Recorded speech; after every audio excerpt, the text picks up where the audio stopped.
has a Final Fantasy Yep, crossover. just came out like a couple months ago. Yeah, I have a friend that's from a Saturday Pathfinder group. Mm, Uh he plays a lot of Magic the Gathering, and he told me about the Final Fantasy crossover, and I was like, "Oh, that's pretty cool." And mind you, the only Final Fantasy I played was some 7, like the original one, a little bit of the remake, and some Tactics Advance 2 for the mm, DS. mm. So I don't know a lot of Final Fantasy. Yeah, no, I get it, but I'm basically into born and raised into Final Fantasy, kinda. I played 7 when it came out. I played 8, 10, 10-2. Played a bit of 14, Also, I 13. do. Oh yeah, I also played a little bit of 14. Although I didn't get to play more because it's telling me to pay for a subscription. I was already invested in this human character I made. I mean, I've been playing World of Warcraft for like way too fucking long. 18 years, 19 years now. So Oh my. if Oh, I pay for World of okay. What Warcraft is it? or for Final Fantasy, it doesn't really change anything for me, right? Hello, Raptor. How you doing? It's Hey, Zerkazeth. Zerkazeth? Zerka Yeah, Sarkaseth. Zerkazeth. There we go. I probably Sorry. should change my name here. Hold on. Edit profile per server. Uh, yeah.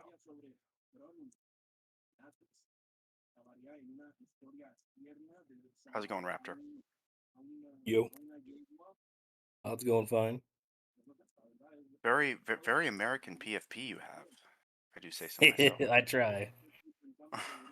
Is that yeah, I assume that's not AI generated, is it? I probably is. No, it's American generated. Don't be rude. It's American American generated. generated. That's what the A stands for. It's American American engineering, AI. American engineering misspelling. Yeah, that sounds Oh about my right. god. No, ignore that E being there. That's an I. Get out of here. It's the most American way to spell it. True, true, Ask all the monster names that exist around here that people can't spell for shit. true. Oh, this is the map. This is the lovely city of Wat Yi, known as the Half-Dead City, a once thriving city about like 2,000 years ago. Unfortunately, was wiped out in a plague and then rebuilt, and pretty much managed by the lovely Church of Phasma. They pretty Otherwise much run known the as government for it. As for most of what this city is, pretty much anywhere that isn't in this nice, like, grassy area is pretty much the equivalent of a slums. Think something like Aladdin, the Disney movie, where you'd see it. You go through here and it's real, like, busy, compact buildings, lots of several stories of people just living in several building stories worth of space. You got lines for furniture, for your laundry crossed everywhere. It's the equivalent of essentially slums. And then it gets even worse when you Mm. go over here where Bargetown is, because this is pretty much where you think of like your pirates, your drug lords all hide out here. Foreigners who move here aren't really accepted by the people, so they all live out here. It's it's even slummier than the main section of the slums. And then of course the church itself over here is nice and pretty much lives off its donations and lives off government subsidies. The middle section here is pretty much a big marketplace that comes through. The city it consists of trade more than it does actual craftsmen that live in the city itself.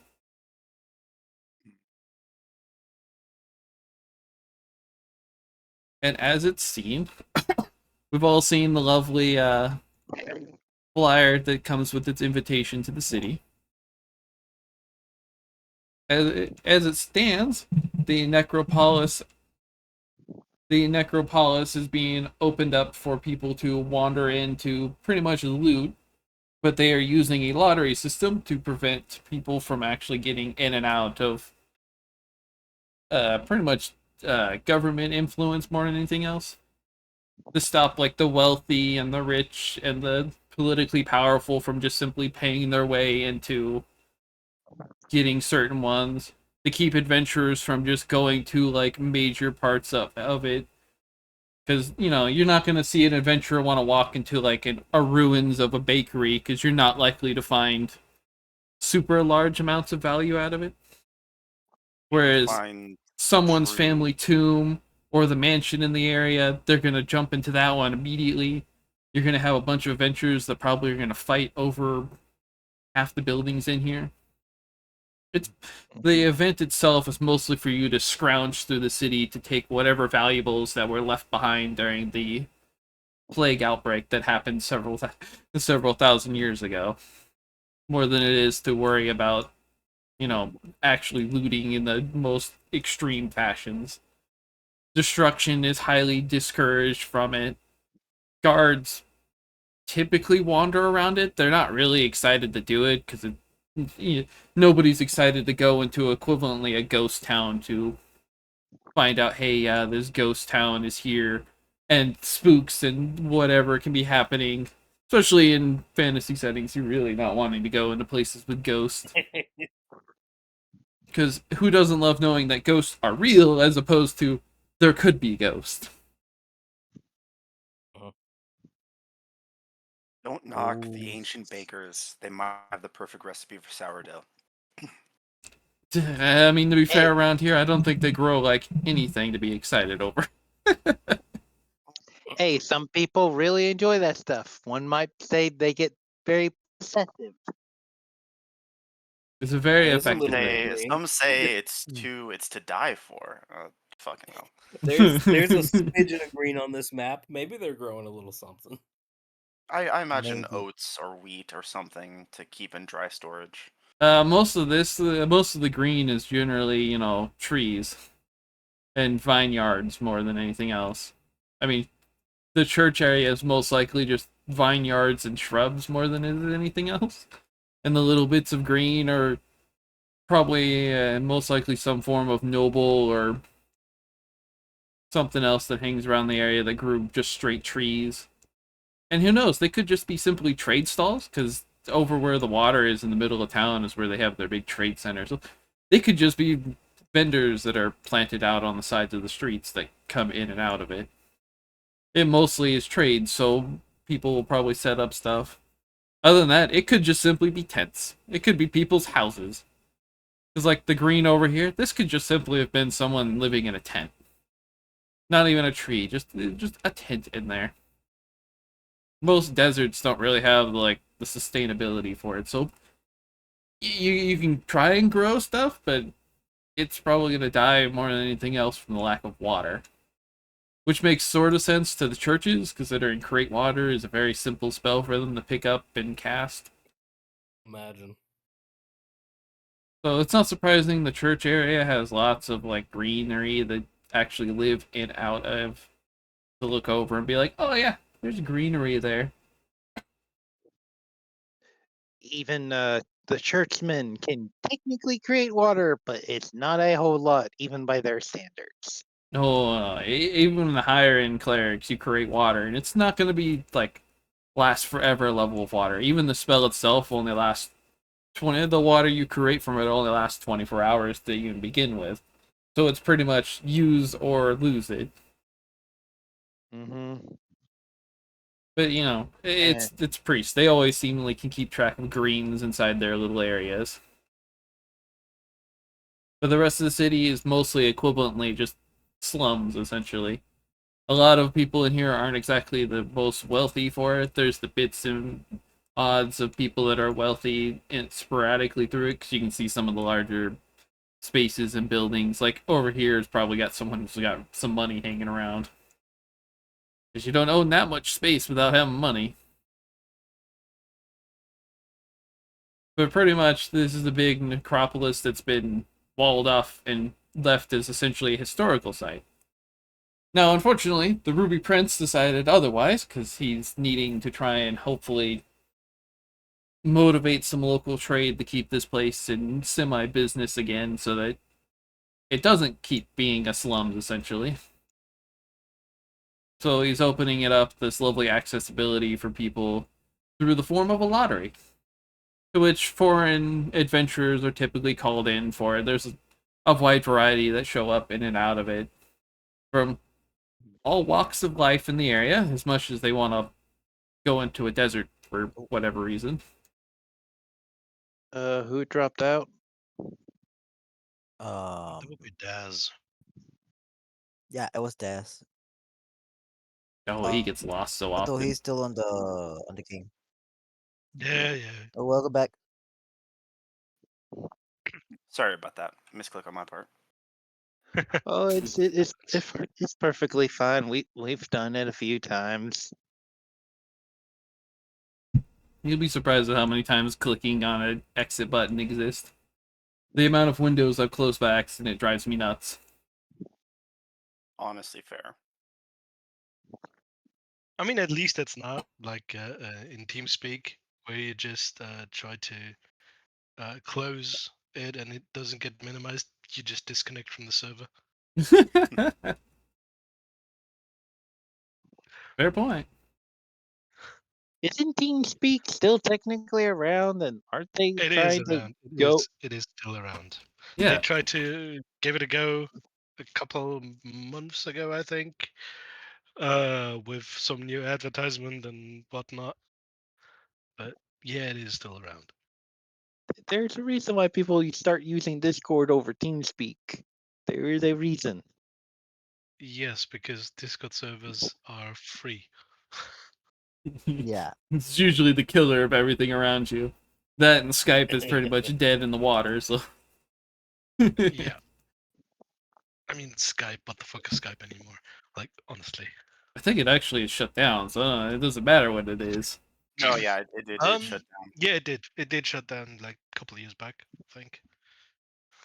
It was It fairly officially Even recent. though stopped they being. they got bought by Microsoft to save their asses and still dropped out. Well, they lost in a competitor market, so what do they want? Their money back. Anyway, Alright. But beyond that, as it stands, you guys have made your nice skipper trip through the desert, making it all the way to Wati, which, give or take, it was about like a week worth of boat travel, even with as much as the desert is a wavy flat sea. It's not exactly the fastest travel system, so. But give or take, you spend a nice week traveling through the desert, stopping at villages to pick up a couple people on the way through as you go for. And arriving in the town, the lovely city of Wati is currently holding its in a semi-festive mood to start up the lottery for calling adventurers in and setting them off. Oh golly.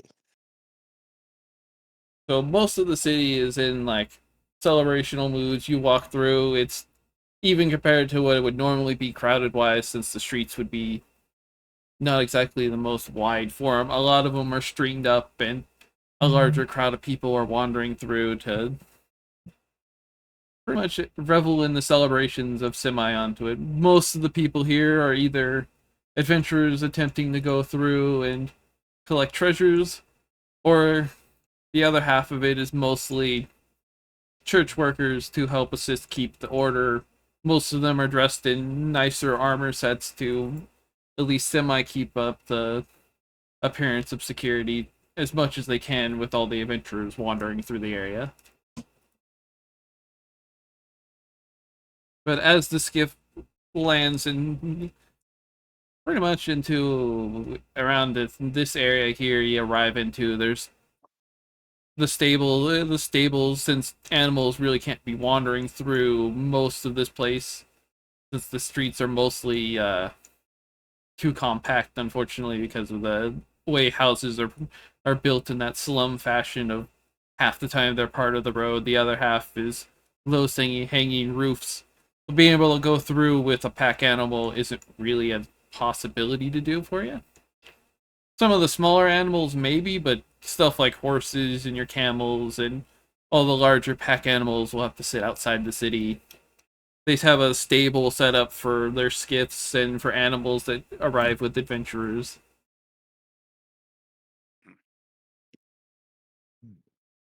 We'll start. We'll just go down the list as you step off the.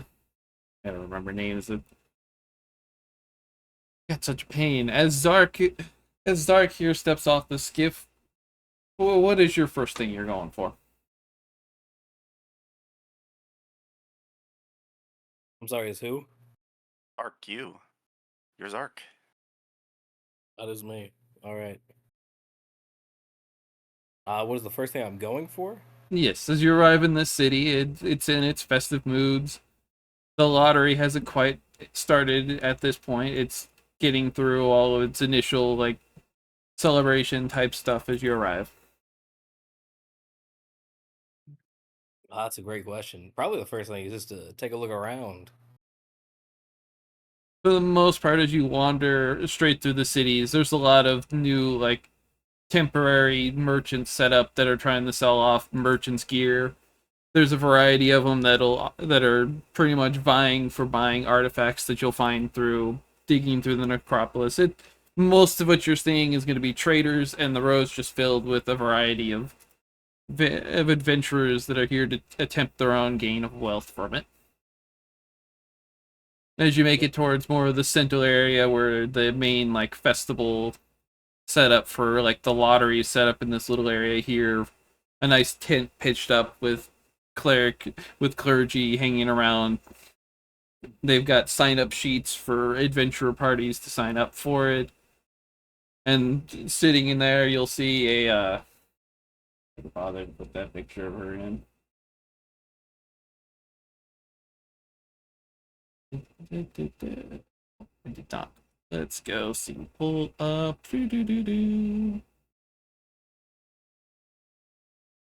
Let's pull up Miss Sebti.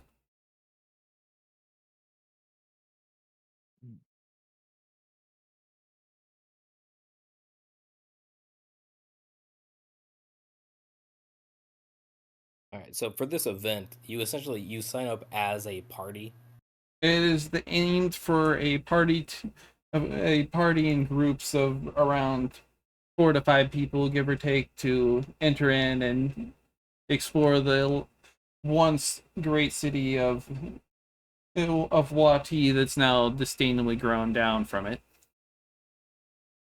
All Because right. All right. Then it's a that'll probably be the first thing to do is to find those teammates. I mean, to be fair, there was a lizard throwing up on the ship that you came in, as well as a colorful cast of other people, I believe. Yeah, there we go. That's a fine place to start forming a party at. Yeah. Yeah.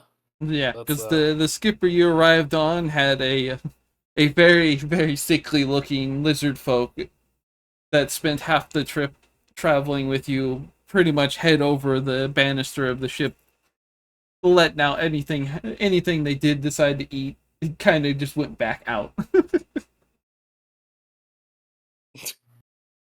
But beyond that, there was also what appeared to be another tiefling as of a different heritage, but a tiefling nonetheless, helping out the lizard man at his lovely trip in the boats was a cat folk. And then there is a rather stout dwarf hanging out with him. And Yeah, most I'm of really which full speed on this. and most of the trip through, you guys have spent on the skipper. Everyone gets semi acquaintance with each other. It's nothing wrong with it. Mhm.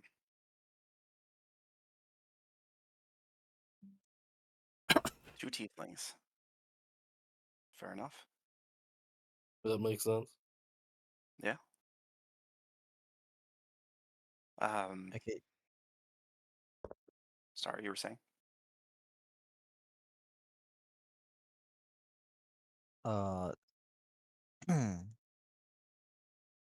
sorry, I got Sorry. lost because someone started calling me. So Oh, it's okay. Troublemakers. Yeah, Yeah. we're getting off the boat, I guess, the sand boat. Sand I'm boat. getting out off the boat as well. I will get off and help the cat person down.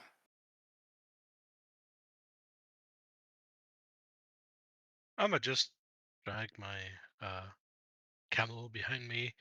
Um, looking up to uh Daz and so like, want to eat something? I'm a bit hungry. It was a long trip.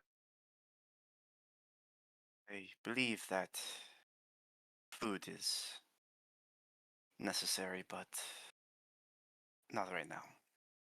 I bought some rations if anybody wants them. We're Look, near a city. Like, this is a festival. We should try to eat something here, no? That is true. this wonderful person has offered you rations, Fina. Yeah, Not but exactly it's good. like we're in a new city and new food and like everybody can like just I mean, we can look around, no? It's Yes, been so long since I've been here. I wonder if the food is still good as before. yes, rations aren't exactly gourmet, but you never know. You never know what the food will be like in a new place, especially with so many new mouths here. Ooh, ooh. I think I know some people here that have some amazing food if they're still around. Who knows? Yeah, I'm I gonna That sounds nudge can. interesting. Fina. Sorry, continue. That sounds interesting. Where? Where's the vendors with the food? Just follow me. I probably know where their posts are. Do I know where any of the food posts are, or where some people usually uh sell food? Right now, since the festivities going so much, pretty much all the way up through the main lines to getting around here, you'll find a mix of adventure gear sellers, artifact buyers, and vendor food sellers that are all mixed in variety as you wander through it. So that just about anywhere in the main walkways that you get through town will have some kind of vendor hanging around. Whether it be food, gear, trinket buyers, trinket sellers, you just kind of have to play your luck at this point because Mm, most of them are varietied up, and the city pretty much goes through a normal like weekly swap over of a lot of traders. I mean, there's repeat traders that'll come back, but since the city relies heavily on trade for a lot of that stuff, it's not a guarantee they would be here every time you come through. mm. Do I at least recognize somebody?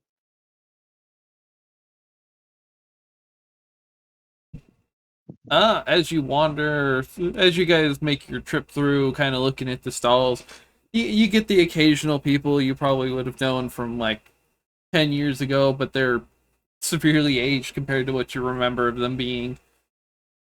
A lot of them are just the common market. Most of them are just common local people. There's the occasional drunkard that you always remember at the bar. You got Oh, drunky Tim, drunky Mark. You know they are always here, no matter how much seemingly hard times hit them. I do have a question for you, DM. Sure. Is this happening before the end of the last session that we played? Yeah, we're restarting. We're We're speed we're running the intro. we're rolling back a bit, so we're back towards the beginning of Yeah. this problem. Yeah. Uh, I will say I, as we're walking, I'm going to nudge Athena and remind Athena that we lived here for so long, Hmm? for I eight mean, years. we didn't live here exactly. We didn't live here. Wati was the other city, right? Like, Oh no, this is Wati. Right? Yeah, Wati is not the city we lived in. We were in the other city, that where the sand boat started. If I got that I correctly, thought or is it? I thought we were on a pilgrimage. We'll talk about that Mm, without the big audience of people. Sorry. mm. Well, that's right. We're shaming you. Yes, we are. Yeah, we we're can't we judging you can't get our harshly. lore right. We can't get our lore Yeah, right. yeah. How are we gonna play? Needless to say, Um, even if I, you didn't live here per se, you've been in and out of this enough times that it's not exactly the most Okay, unfamiliar place to be in. okay. and Then that's a mistake on my part. it's okay. and But the anyway, new what's the new guy again? The He new is a people. dwarf. He's a Oh, dwarf another. cleric. With a dwarf cleric and right. I think just a, I thought I was the dwarf cleric. Yeah, because Raptor is the paladin oracle. Goran is the uh, bard barbarian. Daz is the fighter inquisitor. Athena is the rogue fighter. And Brazbor is the dwarf cleric wizard.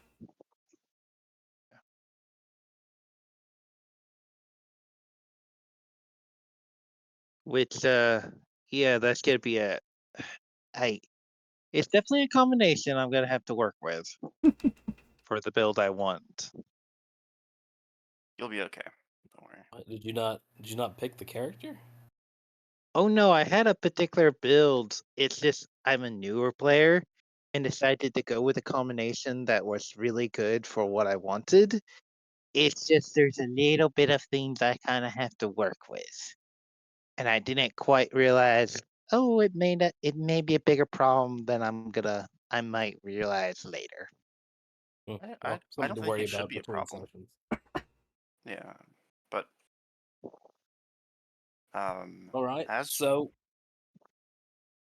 I was gonna say as we're making our way through these sort of districts as this new person's whose name I do not know uh, leads us in a direction of food, I'm gonna strike up a conversation with the other people who I assume are following and say, brothers, how has the journey fared for you all? I wasn't really keeping eyes on such things. yeah, I did notice that you were kind of bent over the side. I'll admit I've never really seen anyone get land sick before. The Well, boats. to put it lightly, it wasn't that bad of a trip in all likelihood.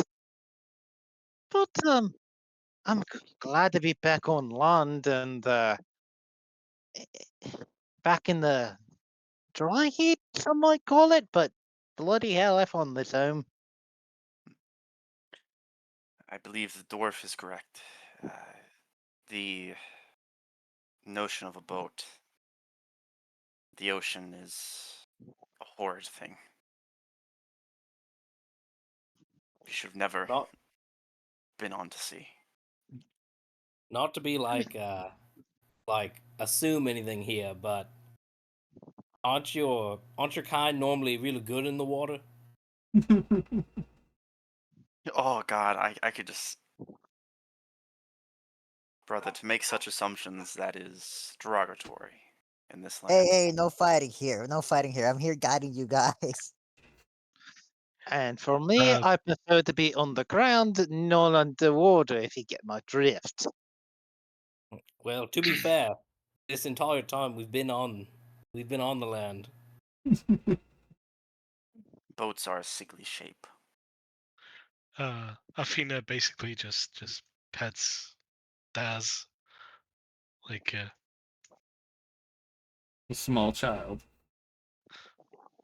kind of like more like trying to keep him calm.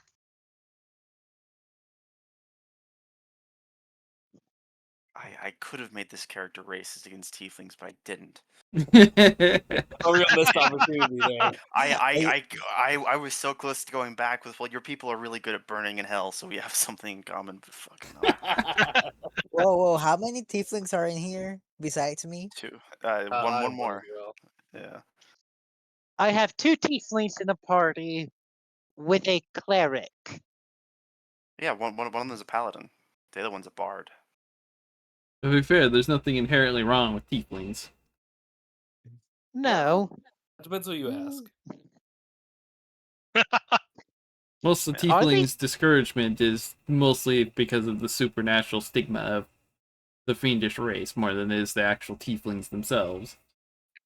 Mm, They're just humans who Uh, happen to have a little more fiendish blood in them than they do humanoid. pretty much. Yeah. yeah. I'll say. My character sort of speaks up after Athena pats and says, "Do you hail from these lands, brothers?" And he's kind of pointing that question to all of you, including the dwarf. I do Uh, not. as I'm walking, I just answered, "Yeah, I was born and raised here, abandoned by my father, but still raised by my mom. What about you?" Not familiar with this particular city, but one of the ones in this area. So, kind of. Hmm. uh, I'll sort of. How do you say this? Okay, never mind. Let me get this. I'll I'll put on the server which one he's from. My prenup. I'll look at Goran and look back at Athena and say, "That is a long story. If you wish to tell that tale, Athena, that is up to you." I mean, I'm Up not to All you. gonna right. judge you for telling your story. So, Well, we arrived here by about a couple of years ago, and oh well, Daz um, had a little accident on the boat. Um, oh he my. almost drowned there. So we decided to basically in the area. Um, I've taken care of him since then, and well, he's grown big, like in metagaming. Um, he's basically like I don't know, a foot taller than me, Yeah, yeah, I'm about a like foot taller Athena. than you. Wouldn't shock Um, me. Athena's particularly small, even for catfolk. Those are pretty So big too. I'm surprised there's only a foot between. I mean, that is just short lizard folk. Yeah, Oh, I see. I see. yeah, yeah. That's- uh, but yeah, All myself and from the Five Kings Mountains. Oh, that far? Is that the north? Is that the far north? Mhm. It's pretty hard to the north from here. Mm. And I assume you have a sigil on your like somewhere on your armor as a paladin. Would Yeah, I be able to it spot that, does. or is I'll say No, you definitely are. It's not one of the more obvious deities. I don't know if that requires a check. no, I was just about to ask you in character. So Oh, yeah, yeah, yeah. yeah. And which god do you represent in our fine country of hot desert?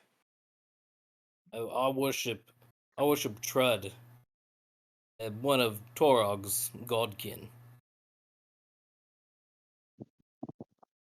Never heard of them, but it is nice to make the acquaintance of a godly man. And I will If give you you a want, short you can make a knowledge religion to see roughly how much you know. I'm gonna be real. Daz kind of thinks the Northerners are a bit stupid. He doesn't really enjoy that.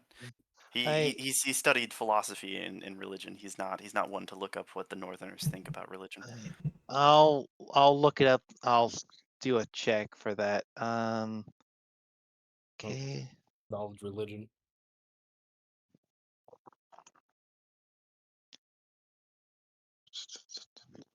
gang. I might hard pivot my accent since we have another stinking Scottish dwarf. So That is completely fine. Trust Um, me, I'll be fucking doing this for so goddamn night. What do you think I'm gonna be doing? I was thinking I switch will. to thinking like Bork Cockney. Yeah. Um, Mhm. I don't have Daz's accent down. I'm sort of switching between things. Oh, okay, I got an 18 total. 18 total. That's Yes. that's probably enough, Uh, right? As a dwarf, you recognize the name the Trug actually fairly common. Trug is the neutral good of in dwarven deities related. He is the deity commonly associated with bravery, defense, and strength. And most of your knowledge is pretty easily acquired from it, considering he's part of the same pantheon as the deity you actually happen to worship. Aye. Because both Torag and Trug are brothers at arms for the most part to go for. Trud is actually, I believe it's his son. Yeah, you definitely recognize him going for it, as opposed to Torag being the deity of creation. Trug is more or less someone who aimed more for the use of said weapons in battle more than anything else. And Which uh, you go. he's not exactly like the most prestigious of deities in the pantheon for you. He's mostly just known as someone who is a competitor and a strength more than anything else. That anything beyond that, he just mostly sits on the pantheon for it. He's part of it, but he has no real like particularly exciting stories that sells through on for him. Does Brasbor have a symbol of Torog visible? Yes, it is on his shields. Oh, and I see. Are you a follower of the Forge Father yourself then? Uh, by all means, I've made my own. By all means, I am. I even make my own bloody gear. The father might give us the directions to make it. It is us for us. It is us as their followers to bring it into the world, and in a way, put, learn from our father. We may not understand the blueprint, but we understand the process. Wise words. Wise words. I agree.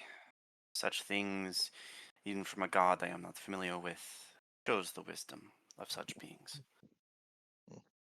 And I'll sort of. Uh, Oh, sorry. Continue. and so one of the reasons why I came to this interesting little experiment.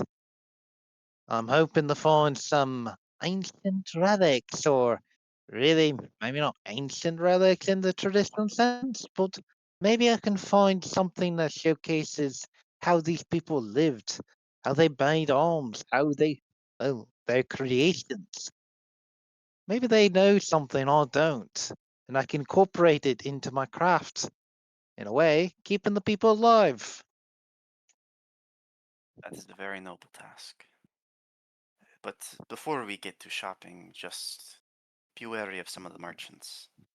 Their coin may be good, but their conscience less so.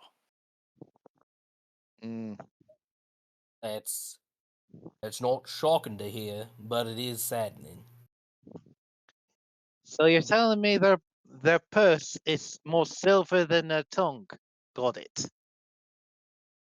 If that Oh, is how I you know read a few it, yes. merchants. Not all of them are like that. I say it, stuttering a little bit. Not I all. hope so. Not all, but a Yeah, lot. yeah. After we get ourselves a bite to eat, we should go on over and register for the lottery. Through the Mm-hmm. Stewards lottery. will. That's good. But Well, before the lottery, I do need a couple of drinks. Oh, Alright. I Drinks, wouldn't fault drinks you for of that, brother. Also, drinks I haven't for wolf. we haven't introduced ourselves. Name's Goran. How about you guys? I am Daz Azul, follower of Thoth. I am Zahazeth Stonebrand. Afina. I just wave basically. Um, Yeah. Oh, it was nice meeting you all. And I look at the dwarf and I'm like, you're left.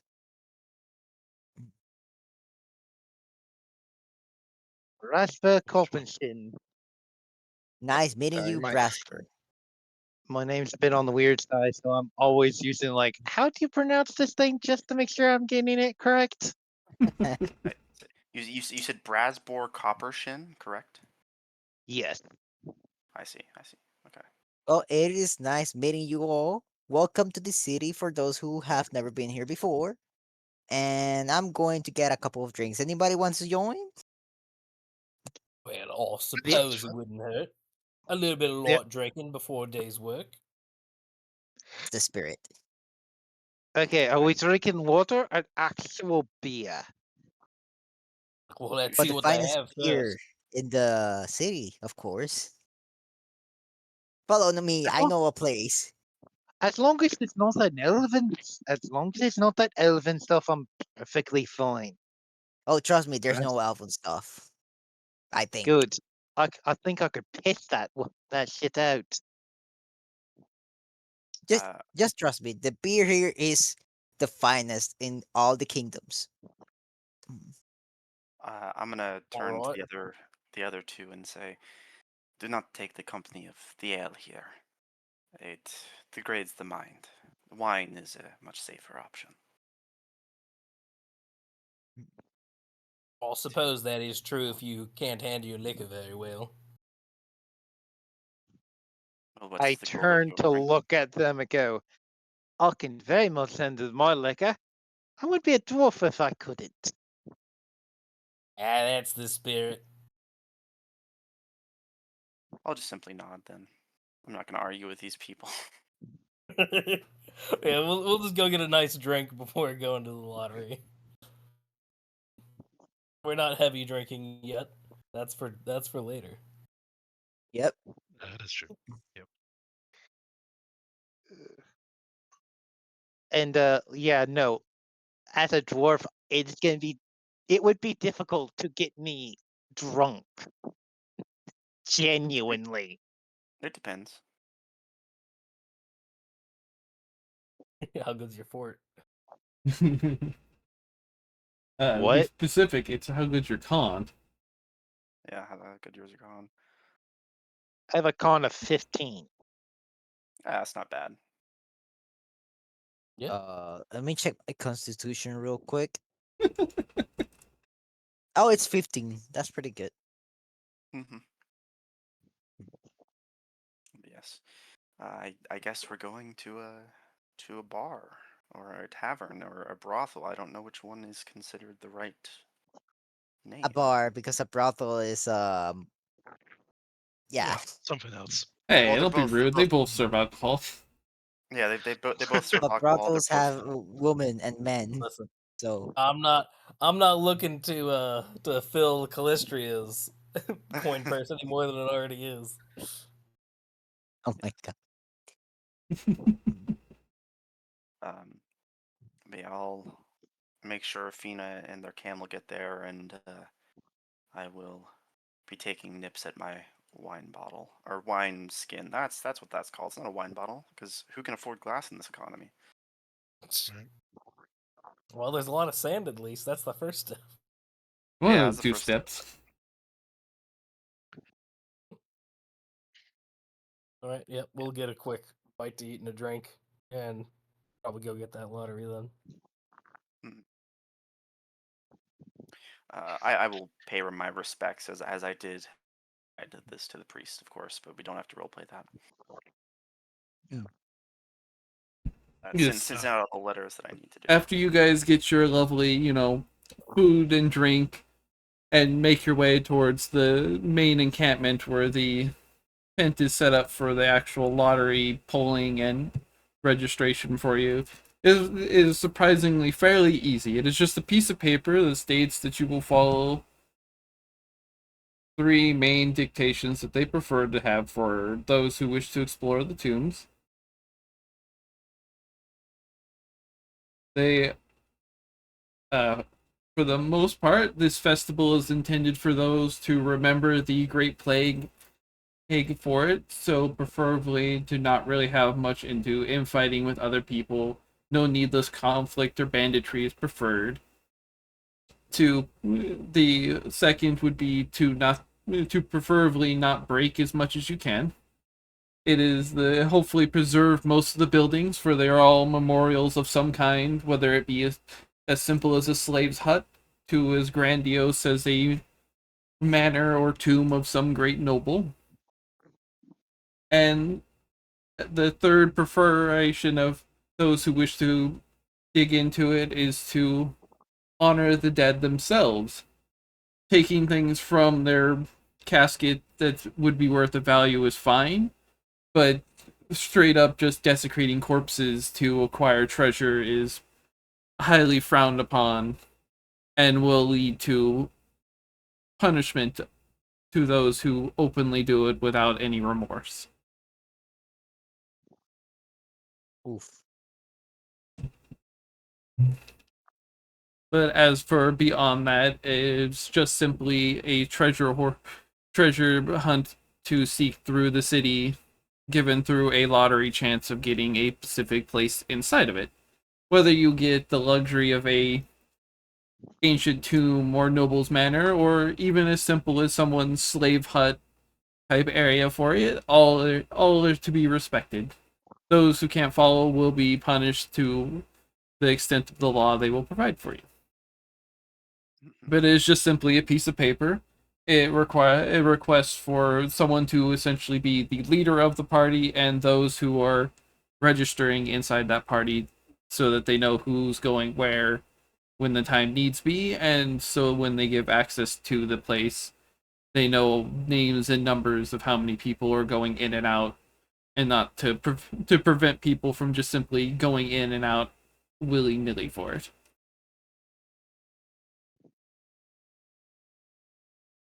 Beyond, Okay. beyond that, once you've finished everyone signing the paper and filling out, who is wanting to be the leader on this endeavor?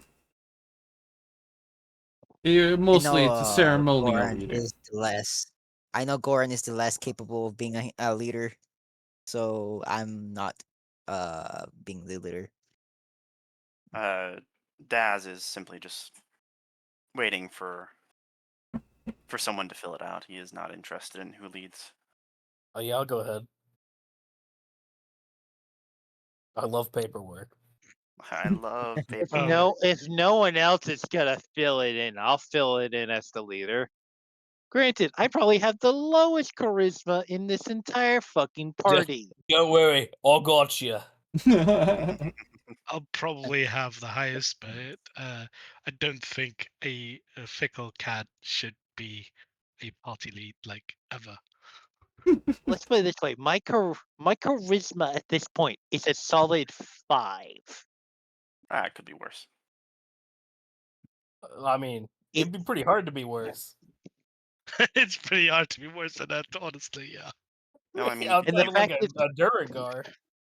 you could and the not fa- be speaking. at the very least, let's hope I'm not the face of the party. Don't worry, I got you. I'll fill out our paperwork. Oh, this reminds me of the good old days doing clerical work. Now, I don't mean like holy clerical work. Oh, what type of clerical work then? You know, filling out reports. You know, I used to work for Oh, a lot of smithies, and I was in charge of some of the bookkeeping. You oh. call that boring? I'll call that fun.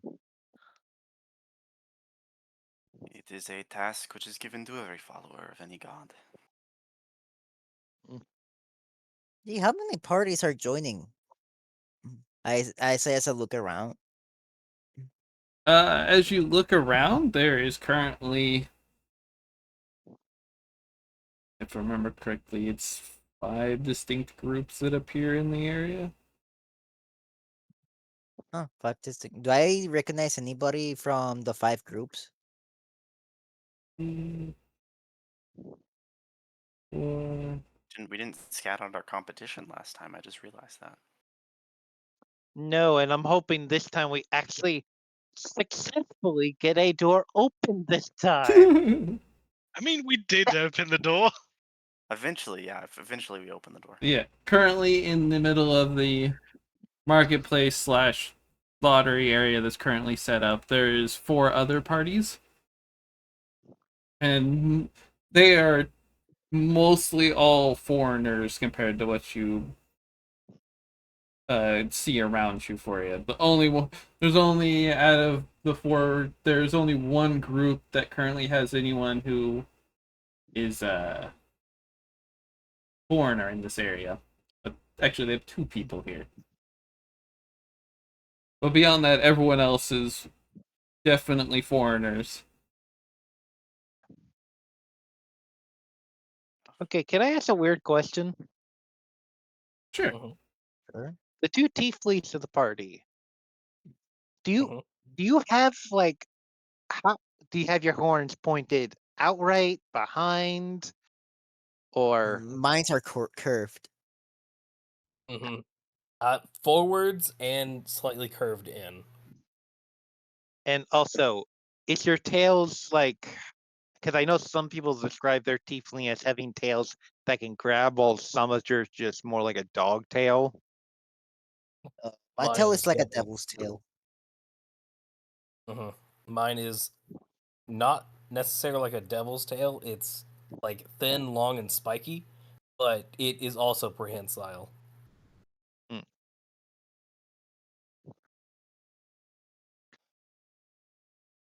Also, my hair is white with a braid up front. Mhm. My character notably does not have hair. Oh, Bald. Bald. Bald, bald. Bald. But yeah, Bald. there's 4 other groups hanging out here, all in a varying level of very foreign di- disclosure. Some of them are looking a little less excited to be in the desert heat than others, and only one of the group notably has people who look like they're actually prepared to be in a desert for the most part. I signal to the no, I point at the ones that are very prepared, and I'm like, those guys are gonna be trouble. Do not believe that this I is mean, it's all in good competition at this point. Well, actually, do you know how many teams actually get in on this? We are like 5 groups here. Yeah, we're 5 gathered, but how many can actually get picked via the lottery?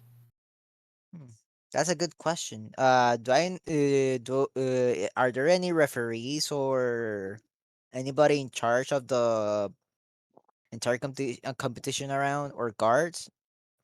On a regular Mm. basis, the necropolis will have guards wandering through to uphold peace for actions outside of tombs. And outside of the, well, I guess tombs would be accurate for this situation, but there's guards that will wander the streets of the actual necropolis to stop fights and stop needless destruction and everything. Once you are inside the things, it's kind of just left for you to basically explore and survive at your own risk. What's inside, they don't have a need to look into. They kind of leave that up to you to sort out, whether it be undead or other unmentionables inside of it. It's left to you to be able to defend yourself and loot whatever you can in the process. But outside of Oh, it, they will be walking through the city to hopefully deter as much confrontation between people. okay. Is there like a guard around where we are right now? Right now there is mostly just clerics dressed up in their guard uniform to do their job. Okay. I'll go up to one of the clerics and ask, "Hey, how many parties can join the competition?" Currently, there is one, two. There's currently 5 that have officially registered as of today, but hopefully a couple more will be joining. But I cannot guarantee the numbers for you. Okay, got it. Thank you very much. Here, have a little piece of gold. And I give him like a 1 gold piece in his hand. He hands it back to you. No need. I am well compensated around here for this. I haven't. If you have No, no, questions, we no. are here to I help. insist. I insist. I insist. Take it. You may donate to the church itself, but I am not here to take gold from you. No, I insist. I insist. Take it. He reluctantly, actually, make a diplomacy check. Okay. I'm gonna roll for it. This is a DC 30 check to get a cleric to take your gold. The hardest roll. I mean, truth be told, it certainly seems like Oh, you God. might be trying to bribe this guy. How do I roll here? You can That use is a your own great dice, or you can question. use the. Oh, You I can can use use the my own roller. dice. Yeah. Yeah. Okay, I'm getting my little bag of dices real quick. Also, I changed from my phone to my computer. Do I sound better? Yes, you sound a Yeah. lot Yeah, better. a Yep, lot. you sound good. Yeah, a lot. Okay. I use this. Ooh, that's a terrible roll.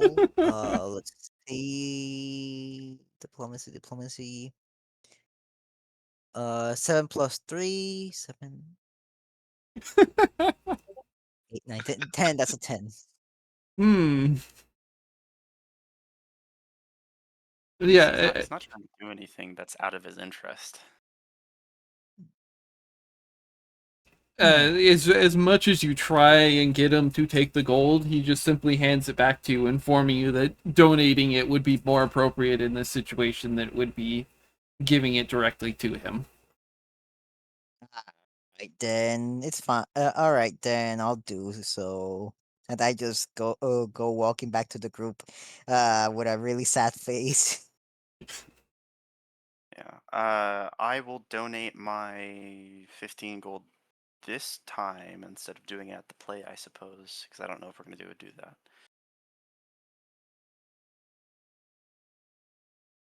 Well, I that's uh, nice. Yeah, because they have a I donation box set up right where the sign up tent is for anyone who donate for anyone that donate at the for the church's donations and everything.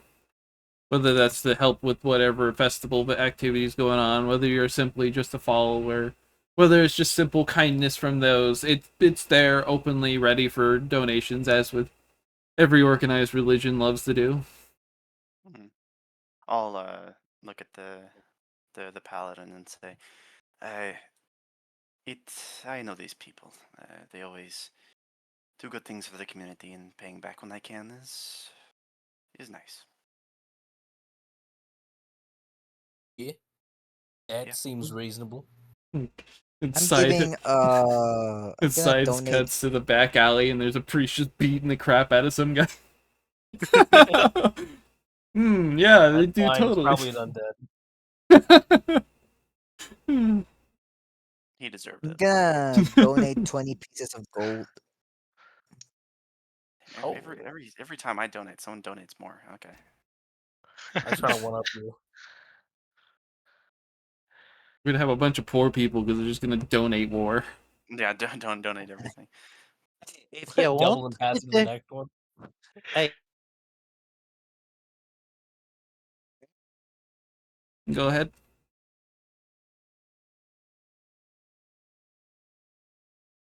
and I appreciate it. Did I just break it? We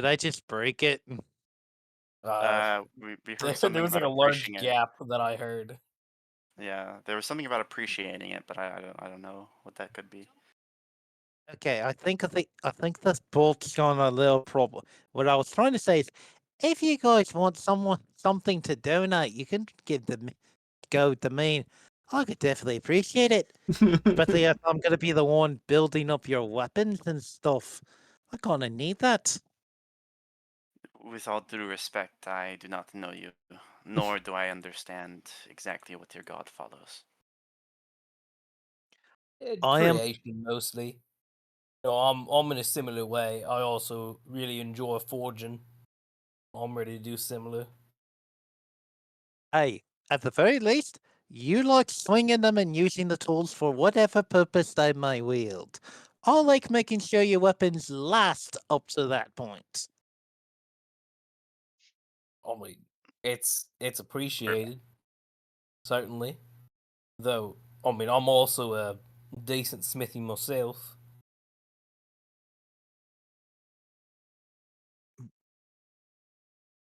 That I would love to see. I forged my own armor here. Oh, you forged your own armor? Yeah, Oh, took me a few tries to get the materials right, but I it's held up so far. Not that, admittedly, it's seen that much use.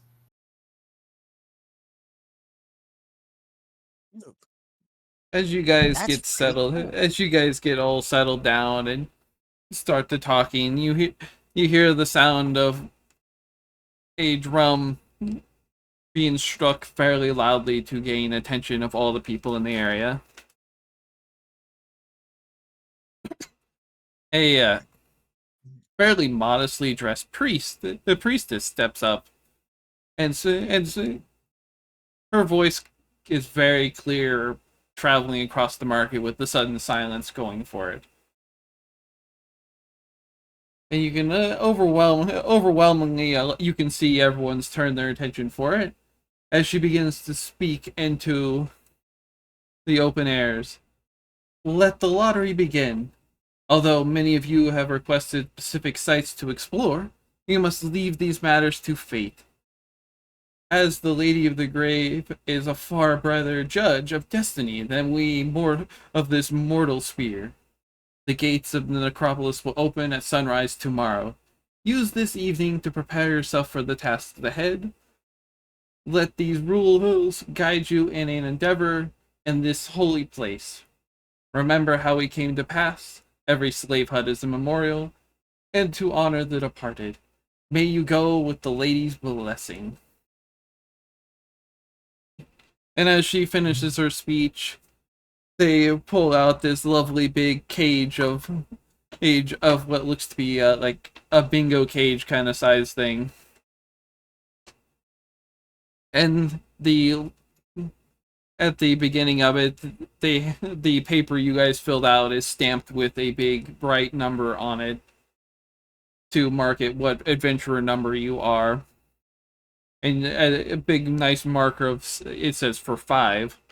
As they spin the cage to roll it out, a little ball comes out with a number on it itself for one of the areas marked inside the necropolis, and they reach inside a big jug to pull out another little wooden talus with a number written on it from 1 to 5.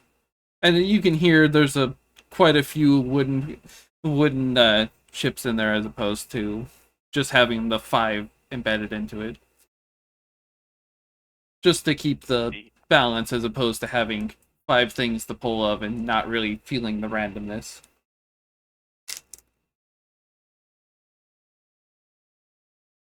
But as you said, Okay. and it rolls out its numbers and does the whole ball roll out, the spill out, they look it over, check their paperwork, reach in, and number team number 5, you have lucked out to going to the tomb of Ekteme, a very prestigious warlord in his time. Hopefully the treasures are just as valuable as his history in warfare. Aye. Can I do a recon knowledge? Yeah, you can make a knowledge attempt. It'd What be a would that History, history. right? It would be a history knowledge check. Okay. as he is. Could I also do one as well, DM? Yes, any who wants Got an to make 11. that knowledge, they're free. I got an 11 total.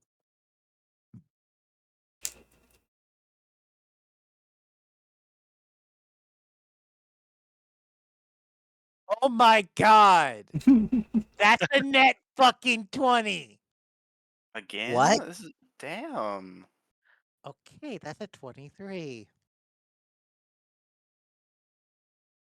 Go. uh, Goran, you just recognize the name as him being some ancient warlord that was in a history book. Nothing that comes to mind of any particular things for him. You just know he was fairly successful in his battles, but beyond that, the name doesn't sell too much for you. Okay. As for Brasbor, you don't have much more to add to it. He is just simply an ancient warlord from even beyond the time of the city falling. He was dead even long before that point of it. Seeing as the city fell, I think it was something close to 1700 years ago. He was even dead long before even that time period of going for it. He has many successful battles under his belt to help defend the city and attempt to keep order for it, but nothing real common for him is really historically marketed anymore to know. He's just an ancient general that, most intents and purposes, he was very successful in his career, but his personal life is mostly relegated to probably his autobiographies he hides inside of his house like many nobles do, but nothing that's kept in real recent because of how dated he was in human history for you.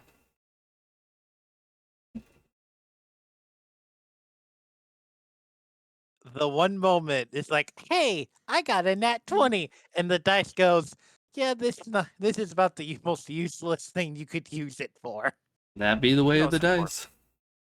You know, we're exploring this guy's tomb.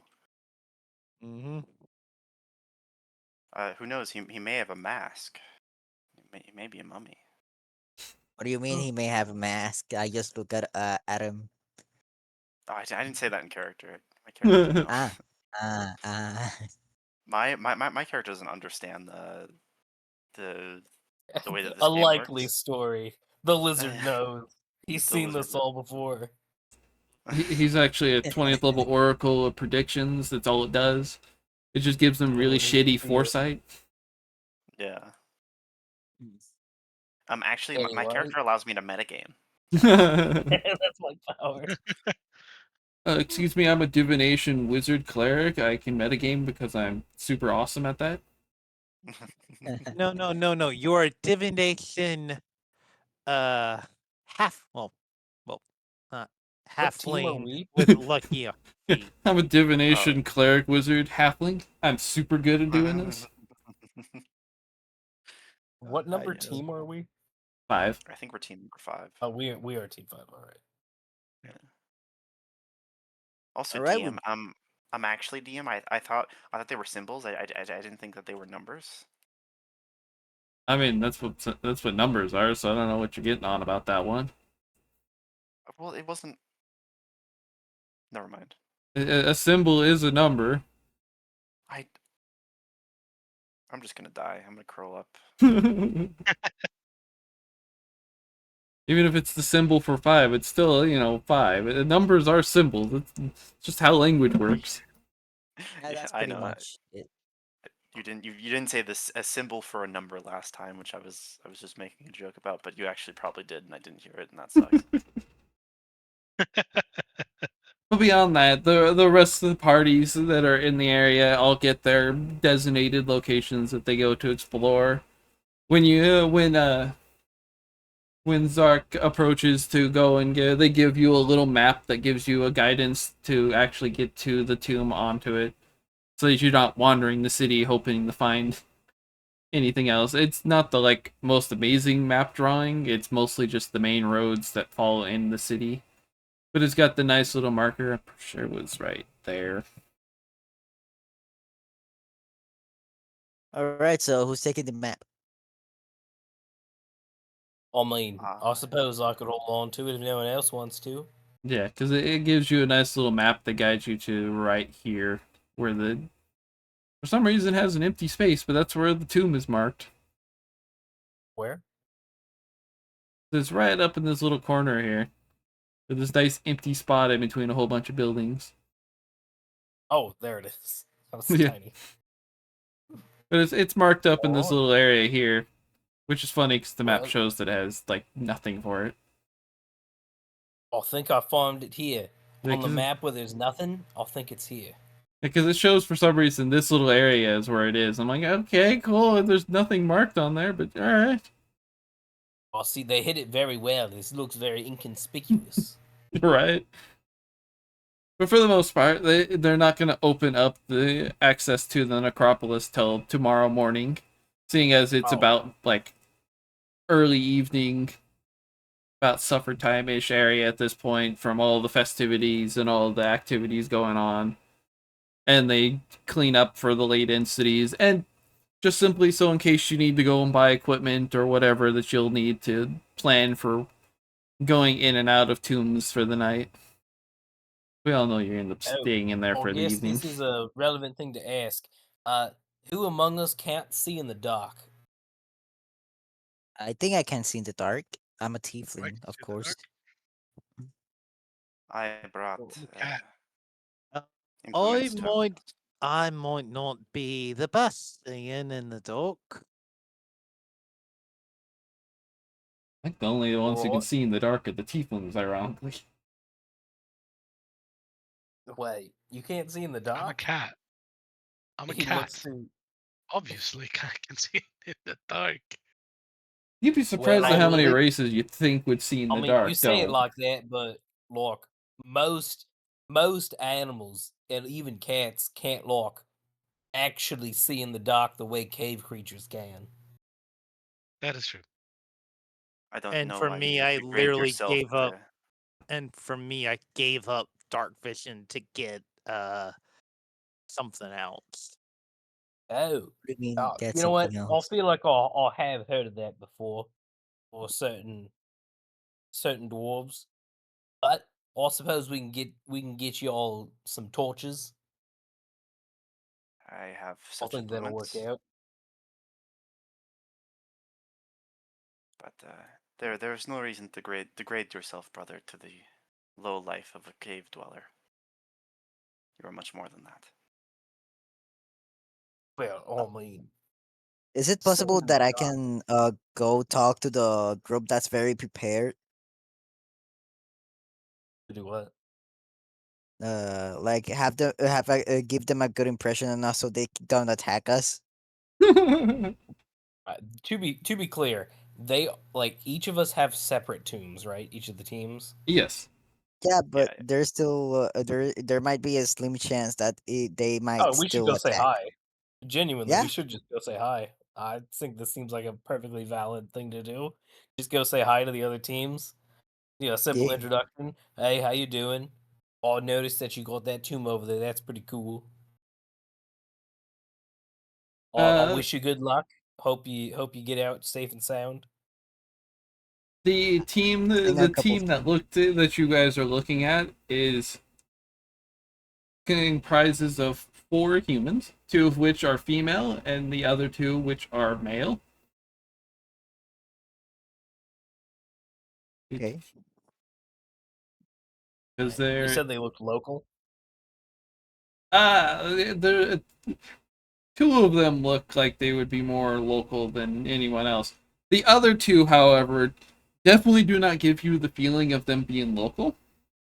There is a they describe her as fairly average height, which I'd assume is like would be like 5'4" at this point, but they describe her as fairly average in height. They don't give me an actual number. Who is dressed and probably for what you guys normally deal with on a regular basis, she is dressed very gaudy. Very what? Bodily. Um, fancy without style. Someone who is out of it, It, out of the fashion. the easiest way to describe it is they're dressed in what you'd assume would be fancy attire, but for you it looks like it would be very uncomfortable and very misfit for this kind of environment. Let's pull them up because they do give me nice pictures of those particular characters. We're totally gonna have to kill him. Oh, Hmm? how do I put my token here, by the way? Uh, Uh, Um, in the middle of if the you bar, there's a sword symbol. Okay. Have you uploaded any images to it? Oh, no, I'm gonna do that. Pa, pa, pa, pa, pa, All right, pa, pa, pa. at the far right of you, the bar, there's an asset manager. You use mhm. that to at the top right of the asset manager. There's an ad. You can drop in your token. Oh, okay. It All right, took me a so while to find it because, yeah, no, I can be a bit of a dumbass at times. It happens. it took me a while the first time too, but luckily, this isn't my first rodeo. Owlbear rodeo. I'm fucking. Oh, I mean, that sounds fun. you. There you go. In case anyone was worried about us surviving this first session. Well, as long as you can Also, ride properly. I do have a quick question for everyone. Um, Yes? who wears armor? I definitely do. I'm in full plate. I'm wearing very light armor. I have a chain shirt. Yeah, well, light armor, like leather, mostly. I ask because Mm, there's certain things that I can do that I can upgrade, or at least no, I can give buffs to make your stuff better. Um, ooh, I just realized I also have guidance as a cantrip. I probably need to remember I have that. All right. It's only a +1. Hey, that +1 could do a lot of work. What do you need? People pick up Just don't. traits and abilities for +1s. Right, I right. know. Just don't. Let's just, just go. just don't cast it every time we're doing something. You Let's know. take a look at that tomb entrance just to make sure that we can find it, just in case, since there's nothing on the map. Oh, it's not Um, hard to find. It's one of those map things where they tell you, "Hey, it's here," but then you look and there's nothing actually marked on the map. I've done so many All adventure right, all right. paths where it's like, As long as we can as long as we our characters have physically seen the location, that's good enough. yeah, you'll find it. It's just one of those like I've done enough adventure paths where they describe something and then not actually put anything. There was one that told me there was a big table in the middle of the room that took up like 2/3 of it, but you look at the map and there was literally no table marked on it, and it's like, well, why was the significance of describing a table that doesn't exist? Yeah, actually getting there and seeing it, it's really easy. It's a big stone building in the middle of the hot, dry desert. um, you wanted to show us a picture of the other party. yeah. And where did it save the last one? Oh, my butt.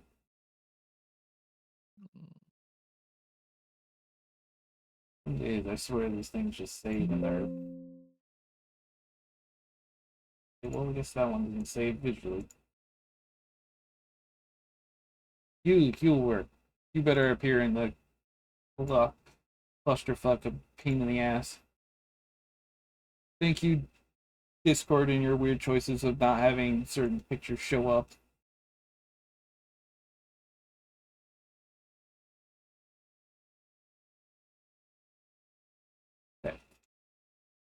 Because this would be the four people that you are interested in looking at. Two of which are fairly easy to tell that they are some level of local, and the other two are not so much. The first one So I dressed Um, in believe. the first one dressed in very gaudy outfit is She would be the one she's like 5'4" ish. Whereas the other woman that's in the party, she's actually right about 6 feet tall. So comparatively to the average of what you'd see in human wise, even more so because of human female heights, she is very tall for someone who is of human. And then the other two are roughly around like 5'9", 5'8" ish range. They're pretty average male heights comparatively.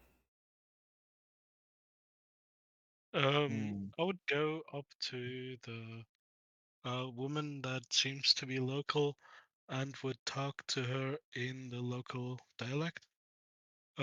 It's actually the two males that are the local ones. Wait, The really? females are definitely not Oh, from here. wait. If they're both local, do I recognize any of them? Both? Okay, I thought the Oh, wait, second is that female. woman a is that woman a half elf? I believe Look at those so. She ears. does look because she does look half elf. Might be more closer to something like a drow, maybe. Could be. Yeah, because she would be, because she is a half elf. She's Oh, yeah, a especially with her six being foot so half elf. tall. She's a six That foot makes half sense. elf. What the She's hell? very tall for even compared to most humans and half elves. She is very tall on height. So probably Mhm. a high elf or something. It doesn't look like a wood elf. Does not look like that. Anyway, yeah, So, we like, will anyway, take I it would to that. just go up to them and start talking to them in the local dialect. Um, Basically asking if they're happy with the lot they drawn, and wishing them luck. And how come the party is this? I mean, kind of weird composition, We definitely especially get the it. woman that is doesn't look like she fits anywhere. Uh, Hey, you can say who you exactly are can you say talking that to? already. Or at One least of the guys, like, as you mm, approach as you approach as you approach them and attempt to talk to the party, since you happen to choose the lucky pull out of this one, because it would have been funnier to see the other ones, but the what appears to be younger of the two males greets you in a very chipper voice. Well, he's almost like uncomfortably like favorable to you for once. He waves at you. Hi, I I'm here with my hubby to go and travel this lovely desert of a place for you. Why exactly we're here, I'm not sure. The leader knows all that, and he points to the fairly like gaudy dressed woman. She came here hiring us to help with whatever expedition she thinks she needs to do for it. I'm not giving too much onto it. And the older gentleman with him looks over at you, and he gives you like this really disdained, scuffed look, and then looks away from you without actually interacting with you. can Rude. I pretty much rude, but can I By the by, go for to talk with them? make a knowledge religion check for me. Wait, who? All right. Who This is who is is this it? for? Whoever's approaching this party of people. Oh yeah, I'm I'll approach as also well. Well, approaching. I have absolutely no fucking clue about religion. Lovely. All right. I've Um. got a plus I'll 4. roll. I'll All roll a right. religion check because why not? I'll Go do it for as it as well. well. One of these people is a demon Uh. worshiper. Okay, Oh, 15. I mean, it's religion. something. I need to 14. roll. 14. I 14. figure out how to roll. You can click on a little dice thing, If you and you added can it up roll. in the corner, they should have it where it says home players. Then they'll have a dice symbol, and you can click on that, and it'll open up Oh, a there we dice go. tray. That's a 9. No, not a 9. That is a 12 for me. All right, that'll be a 15 total for me. 14 for me. as you guys approach, most of you guys, since it's a pretty common deity to know is in the area for it, most of you recognize that the symbols that they all bear in some form or fashion, they all bear the symbol of Nethys. Oh, And great. just common knowledge for Nethys is they don't particularly like people who are not spellcasters. Yeah. They treat them Hmm. as pretty much second class citizens. Okay. So in Okay. Athena's case, since she is a rogue fighter, she has no magic, and when they look over at you, the three of them, besides the younger gentleman, actually, oh, and the taller woman, but she kind of ignores you just because she looks more of the mercenary type than she anything, so she's not exactly enthused to talk. But the younger one will talk to you enthusiastically. The other three will kind of just snub you without any actual interest in talking to you. Mm. Can I roll a detect motive on the guy because did that? It seems suspicious to me, even to a curious cat. You want to make a sense motive for him? Yeah, basically. Sure, go ahead, roll. Mm, This would be the one Yeah, that you roll. they're Huh? worse than demon worshippers. They're fucking followers of Nethys. Um. Who thinks that's Well, worse? let's What? go for 22 overall. Yep. Yeah, you as you approach him and talk to him, he is very genuine to you. He has no reproachful feelings towards you or anything. As far as you can tell, he's just that kind of guy. He's really nice and genuinely just talking to you as if you were a person.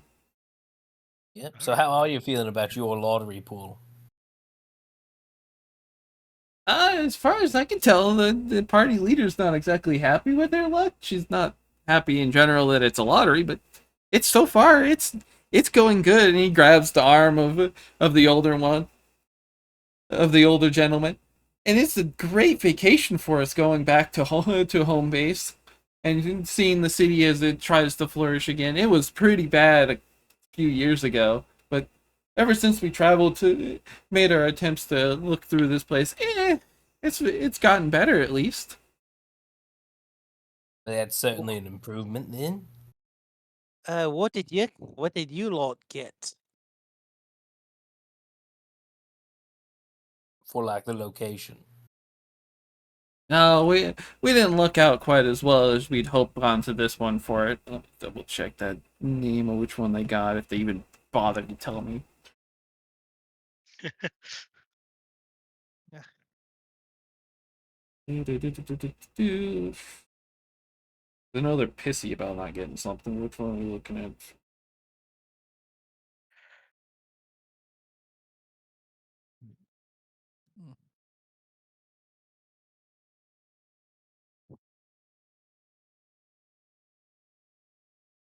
Okay, so of course not. Oh, we just lucked out and we just got the one of the manors over there. And I don't remember the name at this point, but it doesn't seem like it's the one we're looking for. At least not from what the leader seems to be acting over it. But she seems to be Uh, bit complicated when you talk to her. maybe I could try and uh negotiate as I clear my throat.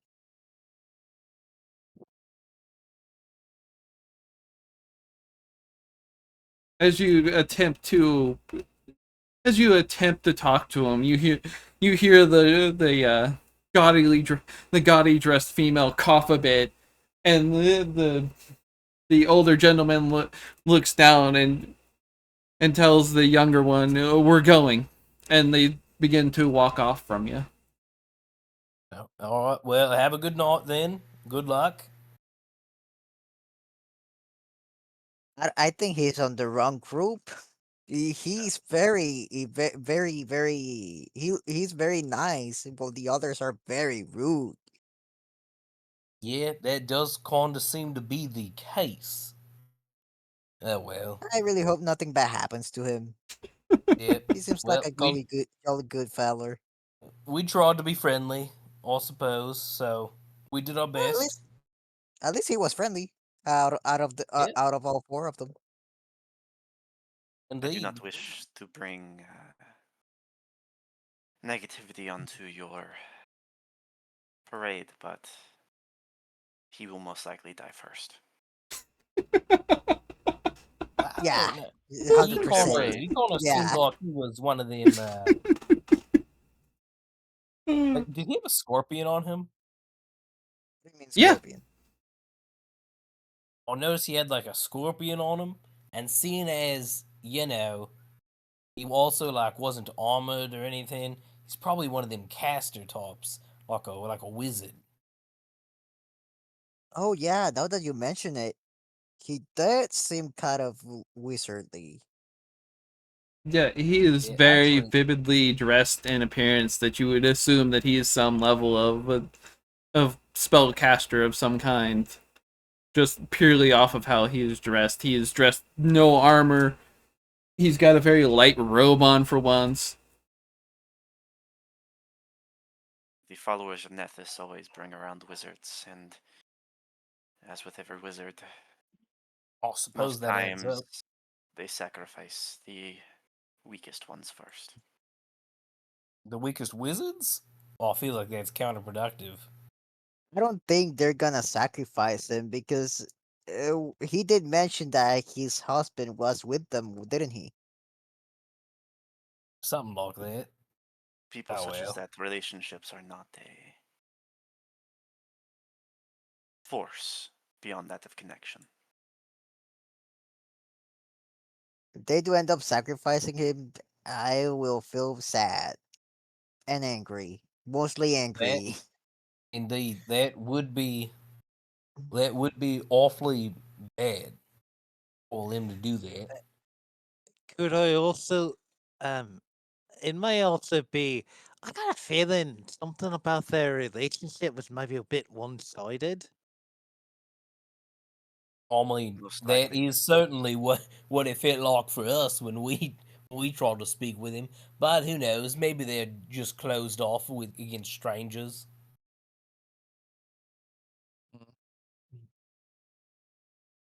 All right. Well, let's go try to say hi to the other groups before hitting Yeah, hitting the there's hay. only two groups left to say hi to. Alright, let's go. There's actually three other groups. Alright, because we're five and okay. The other groups in the area consist. There is one group that appears to have several other. It looks to be a group of several spellcasters who also are particularly not anywhere close by in relations to the area at all, just based on how they're dressed from it.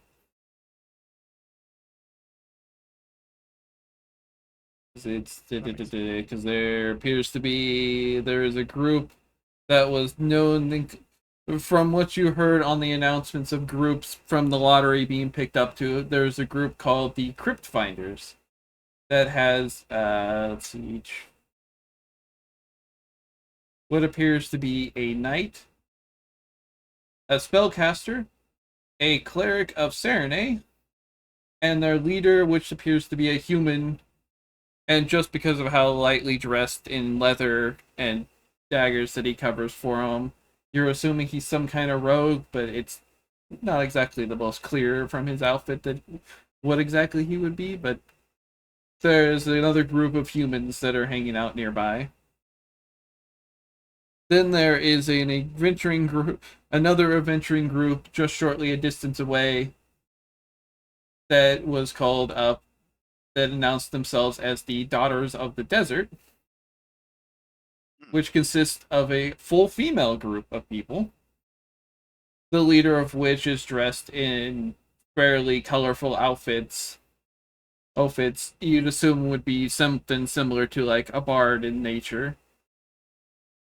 Oh, I wanna talk to them first.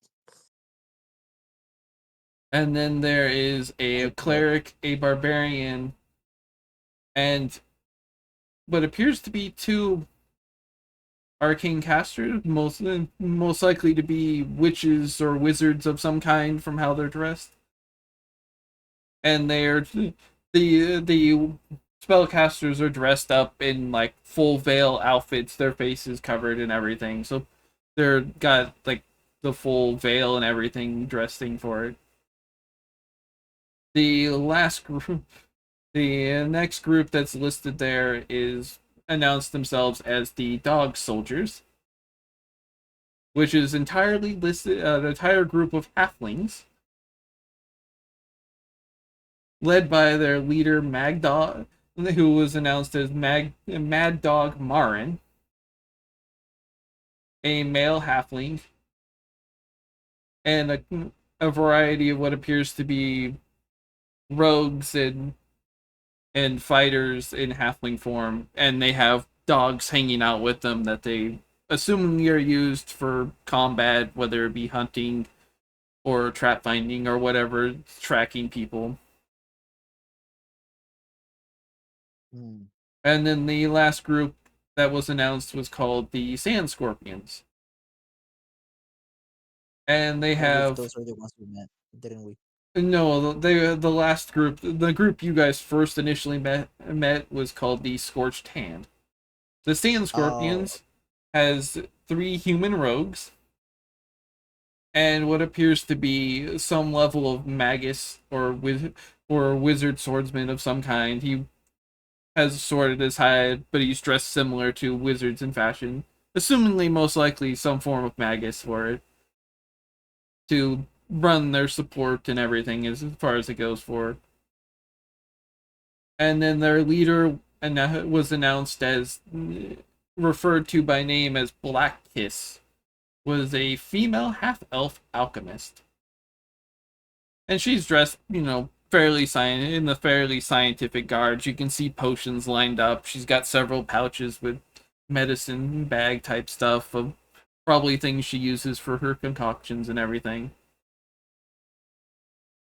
And by the time you look around, they've already, besides the initial view of them, they've already wandered off, not even taking interest of anything around them besides it.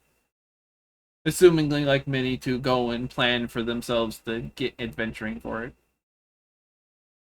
so they already moved. Yeah. Yes, they were gone about as soon as they got there, or as soon as they were told what their tomb was, they were pretty much gone as soon as you saw them. Oh well. All Um. Daz will say from behind a couple of people, do not take the rudeness as any sort of malice. They are shallow hearted and do not care about this place other than its gold.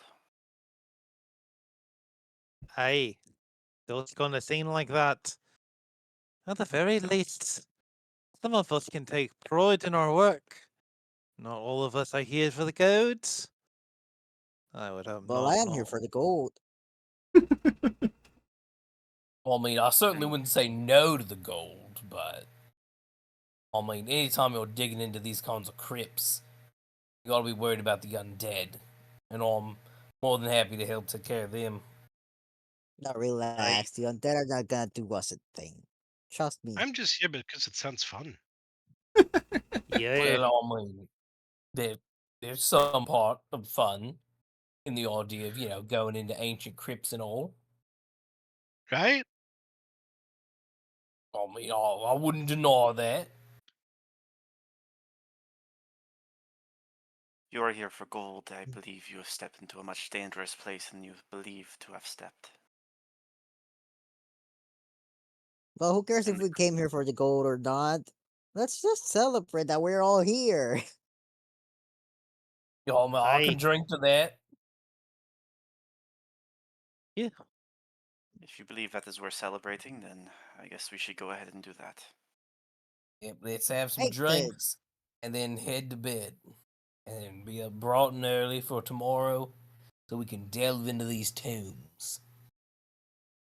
Oh, let's not forget the music. As I say that I just get out on? Are there tables around?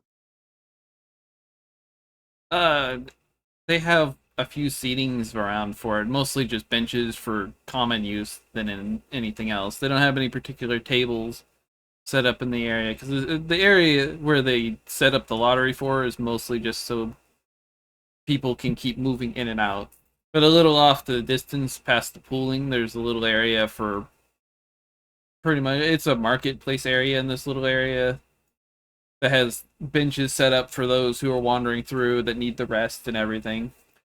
It's not super amazing because it still has the sun mostly beating down and the desert heat passes through, so it's not like the best comfort, but if you need to sit, there's benches around to be able to sit. Okay, well, I'm gonna stand up on top of one of the benches and probably start singing. Would you like me to give you some help with that before you start? Yes, that'd be nice. I would like to cast guidance and give it to you. All right, all right. I'm gonna roll for no, it's right here. Perform a performance check. Oh my god, that's a good roll. That's 19 plus 7 plus the guidance. Mhm. Jesus Christ. As you start singing, a large amount of of the of more of the common folk kind of arrive over and appreciate seeing you singing and dancing for them.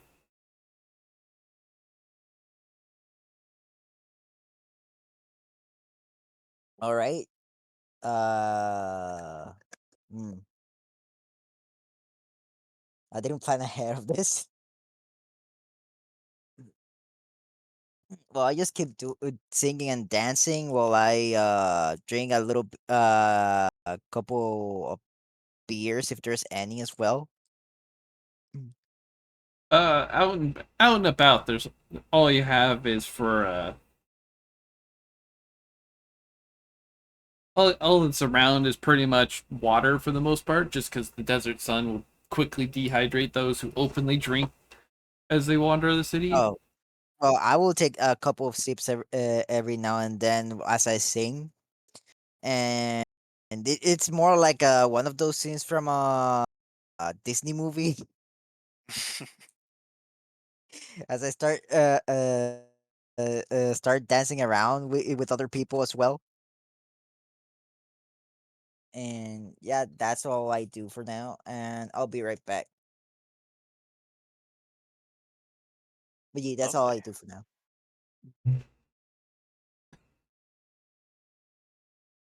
I will follow along the shenanigans, deep in thought, in taking wine in as much consumption as I believe is responsible for me to. Oh, before we get started tomorrow, I do bring out my spell book. If you lolties want, I got my spell book with me. You can, we can go through it and figure out what spells might be useful to you lot before we get started. Kind of look at Zagreth because he's the I'm party back. leader. Sure. Only, what do you got that you can prepare? I'll take a screenshot actually. I don't know what that means, but all right. Out of game, I'm taking a screenshot. It's yield magic for screenshot. The very low level cantrip. It projects a Oh my minor god. image in front of you. Greece is pretty good at this level. Yeah. Uh, I do want to I mean, say I might have a little problem with spells because I am wearing heavy armor with a shield. You'll be fine. You only have why? like a 40% chance. Yeah, you'll be Why? fine. Why are 45. you wearing heavy armor with a shield as an arcane caster? Because he's a cleric. He doesn't need your handouts. He doesn't need to cast his own spells. No. It's the wizard spell list I have. I have both cleric and wizard. Oh my god. Why would Why I, you, don't you why would you do like I this? can tell you honestly? Why why. didn't you take arcane armor? Oh, because it's too Holy heck. expensive. He told you it would be interesting to deal with. I am. I wanted to build my character with the idea that I was the ultimate fuck you crafter for the party. We might have done it. Meaning Cool. that for the most part, I can make really good magical equipment and anything else that is crafting. However, I kind of have to work around that my arcane failure rate might be a little higher than normal. What's the armor you're using? Heavy armor with a shield. I believe it's full plate, right? Brass Half plate, plate. half Half plate. plate. Yeah. Oh god. So it is a fit with my shield, which is light steel. It's making it a 45% failure rate. Hey, God you have dang. more than half. I Daz will take mean, those odds. He's a gambling lizard. Y- Yeah, Daz, y- Daz will never condone gambling, but when you're gambling for your life, you know, I'll take those odds. Granted, holy heck. looking at our paladin, if I could get enlarged person, I'm gonna put that on our paladin and just go start swinging, Nah, fucker. Paladin's immune. A large person? Yeah, tieflings are not people. Yeah, they don't fall under people. Oh, whoa. I mean this in the Fine. most literal sense. You have Tieflings to. are considered native outsiders and are not people. Yeah, they welcome the tieflings. They're considered outsiders. So spells that specifically target persons, unless there's a few exceptions to that, but spells that target persons only applies to those who have the humanoid type. So the tieflings do not benefit from said spells. They are immune to them, but at the same time, it means that the good and the bad are lost on them. Truth be told, it's really just enlarge and reduce that are the buffs you're missing out on. There's a I few of them, but most of them have been generalized to just say, here's a buff. There are some that suck to know you can't get them. But like being immune to like hold person, dominate person, charm person, that's nice. I Yeah, didn't know that's how tieflings like worked. yep, as a they are outsiders by nature. Unless they take the trait that specifically makes them human-like, and then they will be otherwise. um quick question, like honestly, why didn't you take arcane armor training? Like reduce the arcane spell failure by 10%. You want my real answer? Yeah. You didn't know about it? Bingo! All right. Fair enough. Granted, that might be something I look into later down the line. Like I said, this It is my is. I am still new. The last time I played Pathfinder 1 was like a one shot that really didn't happen because the DM kind of was like, Great. Okay. So That's there fine. is arcane armor training and mastery. Mastery reduces it by 20%. Um, but is like considered a feat. Yeah, it's a feat. Yeah, yeah, it's feet. it's feats, You'll be able to Yeah. get it sooner rather than later. right? Yeah. Which I might be willing to look into it. And then I also saw the subtle spell, meta magic was an option I later found out about. If you're a sorcerer, you could have done the bloodline, the psychic bloodline, but I mean, to be fair with you, it only applies to spells with somatic components, so you can avoid those spells and be fine. that is like 95% of spells, if not Don't think That's about it too hard. all. That's like more. all of my spells for fucking wizard. Thank you goddamn much. Now, Basically, granted, with basically. the character I have, because I have wizard, I don't really have to worry about stuff like use magic item because I can just learn those spells. and use the items normally because I'm both a cleric and a wizard. Except those really rare Bard Pacific or Paladin Pacific. Because they're notorious spells that pop up every once in a while. But for the most part, he's covered on used magic device for most of that stuff. Like I said, I am good at what I do, but the things that I am not great at, oh, I am gonna fucking feel it. But anyways, you guys get all comfy going for it, set up shop in the tavern for the night. As the morning arises, from the sounds of it, you guys are like immediately heading towards the to the tomb for the day. Yep. Oh yeah. Yeah, we're As you going. Although I might be a little bit tired because of the whole singing and dancing. You got oh, this. and then through your lovely singing and drinking for the night, you made a whole whopping 15 silver pieces. Oh, how much silver pieces did I It, get? 15. Nice. All right, added it to my currency. But as you guys get up in the morning, besides actually speaking of, make a fortitude save for me, Goran. Uh-oh, Okay, you're in I'm gonna do trouble. my fortitude save then. Mm. Fortitude, where is it?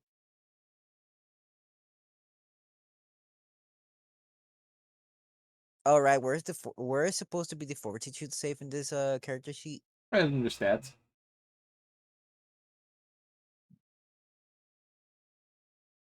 Oh, there's so much stuff that I get lost. Oh, there it is, 42. Okay. Okay, it's a 13 plus 4. Yeah, you wake up in the morning, you don't feel great, but you're not like hungover or anything. You knew at a certain point you're gonna have to stop because the morning's gonna come and you're gonna have to walk in the desert again.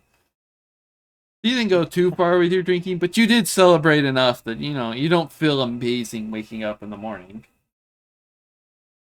Yeah. What a long night. Ah, God.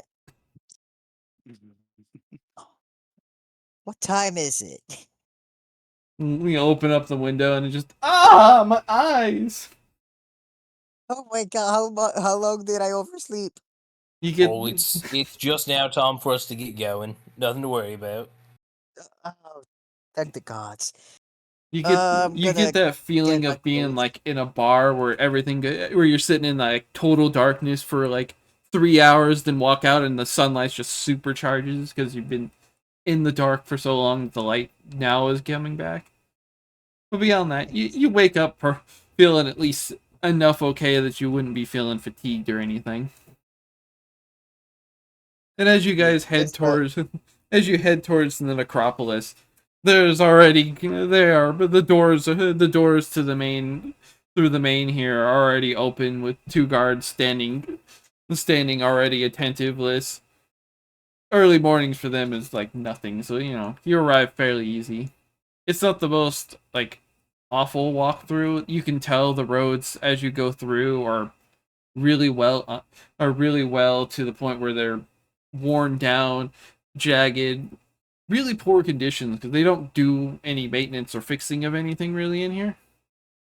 So as you come in, you can tell that most of the city has been left to pretty much rot in the time that comes through.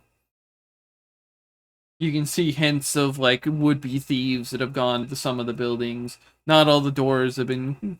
A lot of the doors are wide open, whether that be from someone entering or even as far as back as when the plague hit, of people just simply fleeing and leaving doors open. And you can see the periodic wells of water that are still sitting around. A lot of them are real stagnant, algae growing over. But for the most part, the trip through here isn't super hard to get through. Anyone with like pack animals can't make it through the direct front door just simply because the streets are still that small, overcrowded situation to get through with it. But for people, it's not the hardest walk. And it's a good like 30-minute wander through here to get your bearings because most of the buildings are either half collapsed or the roads are varying levels of inconvenience for you. Now we can do this. Let's bring darkness. Oh no, it's darkness. Oh, nice. Oh, The where are dark. we? I Someone turned I out the was born in the lights. darkness. You merely Molded adapted by it. to it. I don't know if you guys play League of Legends. So I've I learned. have I played Wild Rift, not League of Legends itself.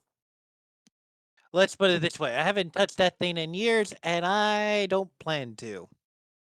It is a horrid thing, a beast lurking I beneath the mean, skin of every gamer. I agree, but point is, well, there's this guy Nocturne. If he ults, you just hear darkness.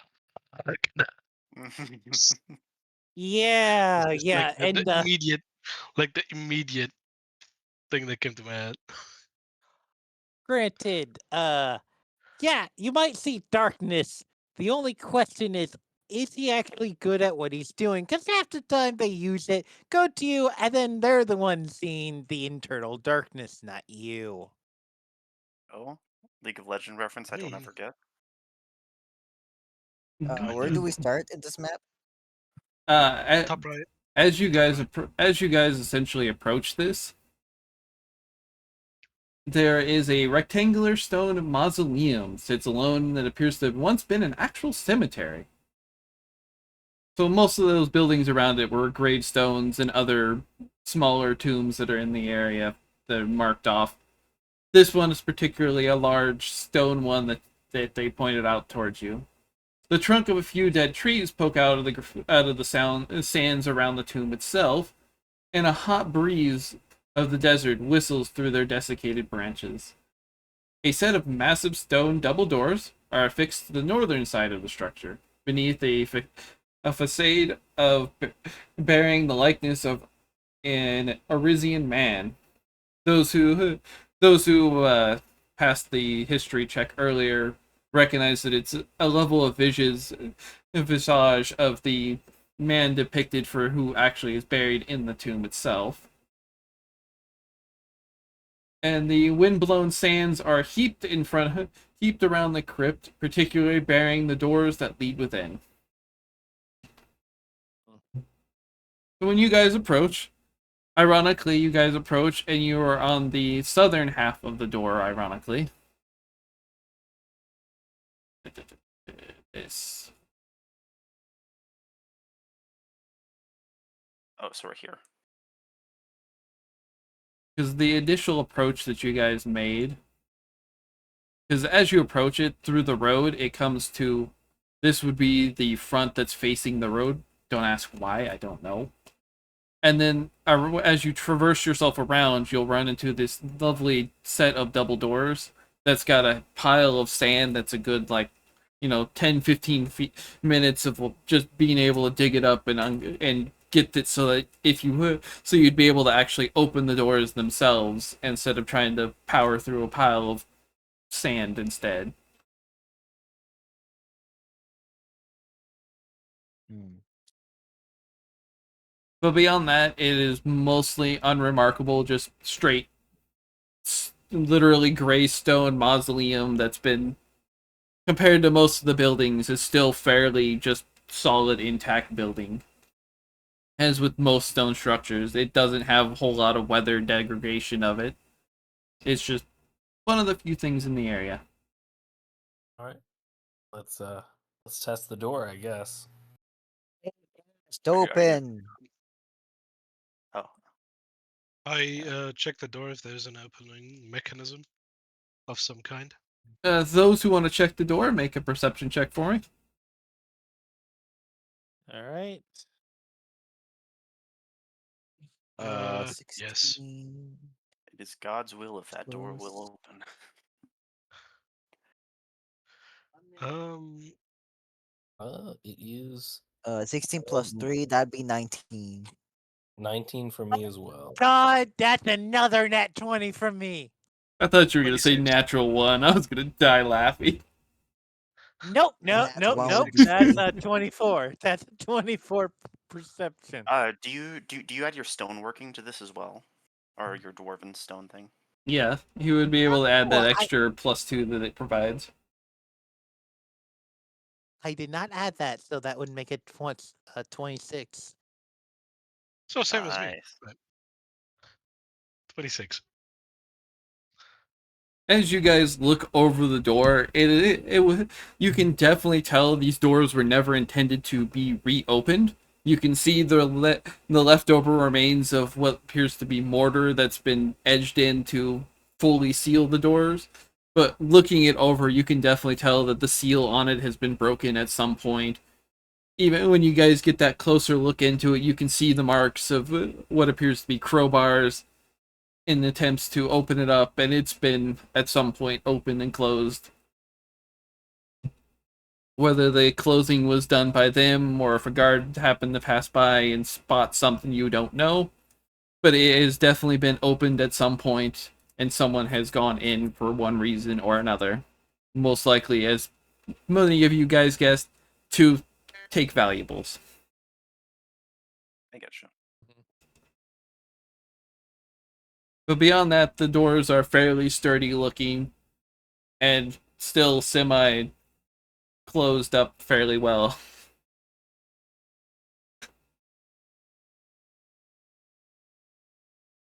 Huh. Can I try and cast open on this door? Oh, as you cast open on it, you feel the spell go off, hit the door, and pretty much fizzle out. These doors are definitely way heavier than anything your spell would be able to open. Well, there goes my idea. Anybody got any clue of what we're supposed to do? All right. Well, are you able I to tell a think we can mechanism to just. open them up, or I we just start don't It pushing? know. doesn't look that way. I think the only way to actually get this door open is to, well, push it open. All right. Well, let's give her a shot then. Yeah. I'm gonna start bracing, being ready to open this. I'm getting Yeah. deja vu about what happened. I wonder why. I wonder why. I wonder I mean, why. I worst wonder case how. scenario, we could literally take 20 on this. Yeah. I mean, we can, but I just love picturing spending 20 minutes trying to open a door. I think No. take 20 is like what, an hour long, if I remember correctly? It's like Yeah. It 2 is minutes. technically you make 20 attempts at that one skill. And And this you is like hope an that it act. means, which assumingly most of the time would open whatever it is, but you essentially make 20 failed, you make essentially 20 fail or pass attempts. And however long equivalent time that ends up being, which is something like 2 minutes, give or take. Yeah. But taking 10, let's just We're start with that. Taking 10, how many characters are attempting to do this? Obviously, I will. I would. Um, if I took 10, I would have a total of 14. So I Same. can.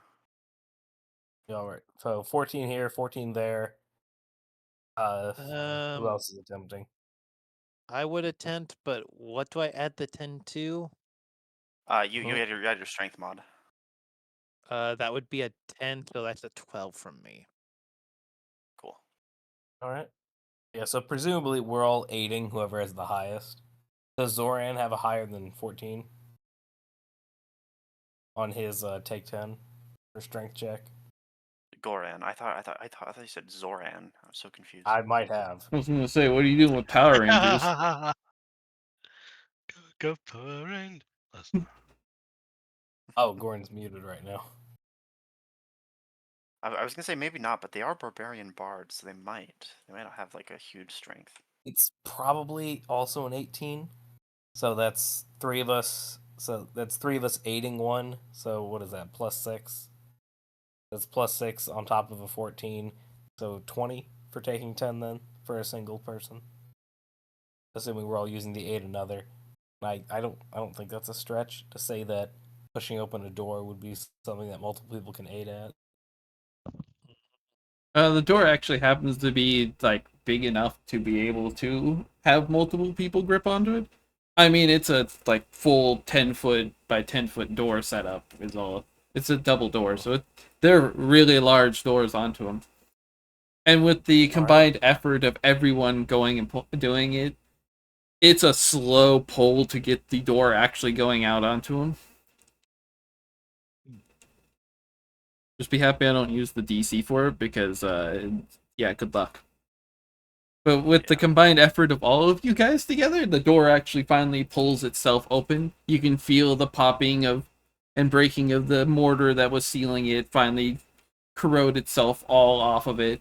And you finally get doors wide enough that they're fully open to see in and out of what you're looking at. Nice.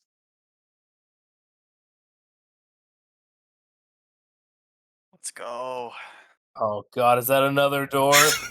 I was Yeah. gonna Oh my god, there's another door! and as you guys It is another door, yes. as you guys finally pull open this door, this rectangular room is empty, save for some engraving and fixtures upon the wall. A pair of heavy stone doors to the north, which you guys are conveniently opening, and an immense stone wheel against the southern wall, which would be this lovely spot here. Huh. The air is Stone. stale, and there's a layer of dust and sand covering the floor. Lying in a thicker layer in the southern half of it, all four walls bear sunk relief engravings and hieroglyphs, while small stone faces are affixed to the walls at the shoulder height of each corner. The stone wheel to the south is engraved with a large spiral is set in a stone track in the floor and ceiling. As you guys approach in to see the big wheel in front of you, Daz, as almost an immediate reaction, recognizes the symbol on the big slab as being the symbol for Farsma. It is the engraving of her holy symbol upon this big stone slab. You can definitely tell that this place has been closed for quite a while. Even with the recognition that someone had opened it, even then, it has still been a long time since someone's actually been inside of this place otherwise. Otherwise, there is writing in hieroglyphs up and down the walls. Those who can actually read and write in Orisian recognize that the writing on the walls themselves are a warning to would-be thieves entering at your own peril, for thieving only results in meeting in an early grave. And on the other side, there is what appears to be an additional warning advice, written in lovely hieroglyphs. To those who can read it, the Lady of the Grave despises more than grave robbers, is an unsuccessful grave robber. And in what feels to be an almost emboldened statement, under that is turn back while you can. Oh, that's fun. That What sounds does it say? interesting. Um, I basically read the everything that is on the walls, and tell the party members that can't read it what it says. Is Because otherwise, as you guys look around the room, you can make a knowledge religion check because of the corners all have braziers with a face embedded into them. Hey, that's a 16 plus 7. That's 23. 16 plus 7, right? That I got a I got 12. a 16 total. My plus 9 is saving me with that 12. But yeah, As so in total 23. as you look around, most of you guys are a bit clueless to it. It's a bit strange to see like a man's body with like a dog shaped head attached to it. Whereas Daz immediately recognizes that these braziers that are here are in the likeness of Anubis. And then I Thread could, the sacred. Oh, sorry. Continue. and then the ones that are located over here, all of you guys recognize that that these two are in likeness of Farzma herself. But they are Tread on holy also, ground. because these ones are Anubis, and these ones are Farzma. As you inspect them, you can tell that these were used and designed to pretty much hold torches to light the place up. I will Otherwise, say. Can I see? otherwise you guys can explore freely as you feel like. Um, I wanted to check if I can open the door. Like, I mean, it's a wheel, right? It should be able to be pushed or some kind of mechanism. Are you gonna try and move it, or are you gonna look I'm for? gonna look for a mechanism or traps or anything that stands out uh, as being dangerous or being able to move the wheel. Give me a perception check. 26. As you kind of look over the big wheel, you can definitely tell that this thing isn't made to actually want to move. It's a wheel and design for convenience of getting it to the destination, but is definitely something heavy and not intended for someone to just simply move it and move it back. It shows signs of actually have been moved at one point or another, but beyond that, it's not really something that you can just simply open as if it was a door.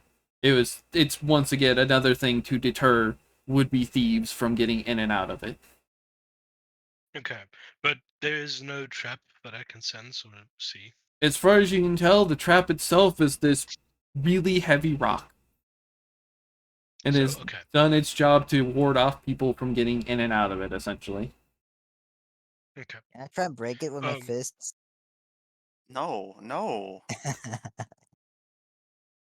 I'm I gonna. Oh, sorry. tell basically what I'm seeing. Like I don't think it is supposed to be moved, but the only way is to actually move it.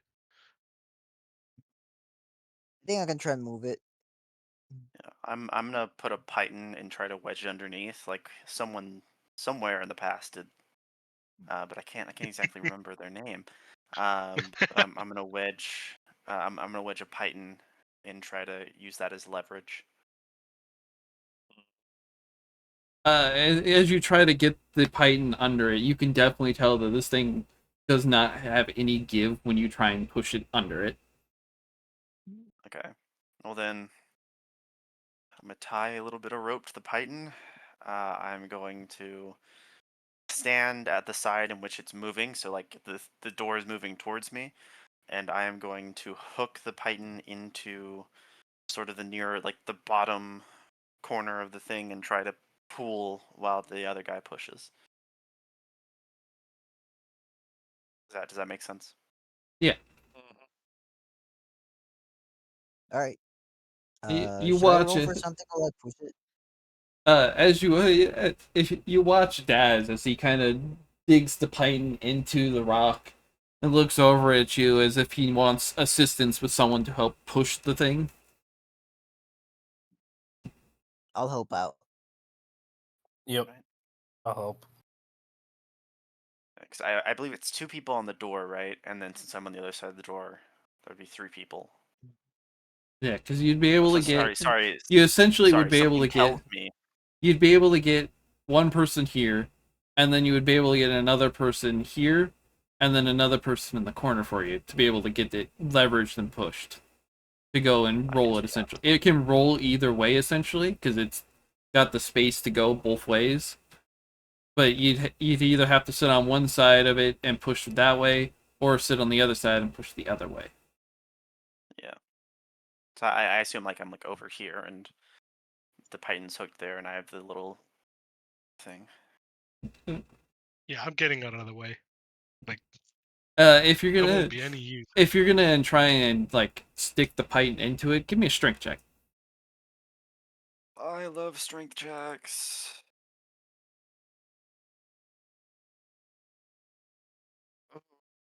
That's a 3 plus 4, so a 7. You Can go try it. you go to take the python and jab it in. You kind of feel the python kind of just bend as you try and dig it into it. All right, then I'm gonna fucking kick it. This is what these things are made to do. So I'm gonna kick the python into the thing. All right, give me another strength check. Watch him roll a I can 3 do this. again. I can do this. If I roll a 3 again, Baz is useless. 12. That's a lot better. So 16 in total. You watch as he goes to jam it in, and it kind of bends onto him. Out of like frustration, you watch him just lift his foot and just power kick it. And you hear this nice like metal on stone screeching as he jams it straight in.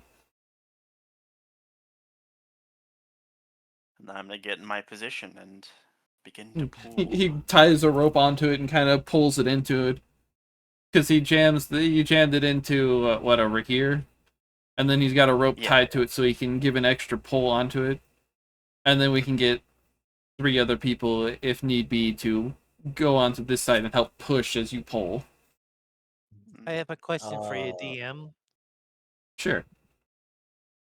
With my racial ability of using stonework, could I look at how this is designed to move? And if there's like anything, a small chisel, because I do have my smithing tools. Um, is there like a little thing that I can kind of break or like chisel a little bit to make the check easier? As far as you can tell, and most of you guys can just immediately tell this is literally just a big slab of rock. There's nothing fancy construction to it. The closest fancy is the fact that it's been essentially rounded off to be the circle shape. Other than that, it's just literally 6,000 pounds of just rock. There's anything fancy to it. The only way to move it would be just pure strength to make this move. So would it be all right to say that this wall was created and then the building was created around it? They more likely probably rolled the rock into the place. Because they probably took like yes. several people to just push the rock and get it, and had people on the side to guide it along, and just rolled straight into the building and managed to get it up to. It's just sheer numbers more than actual like practical strength. Right.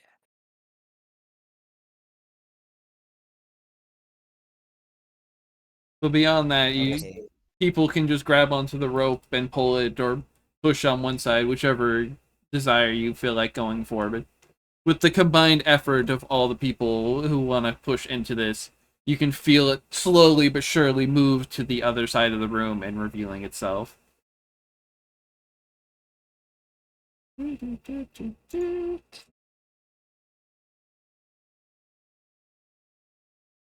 All right.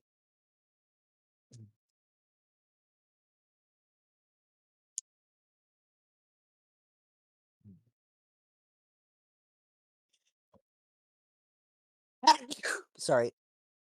Okay.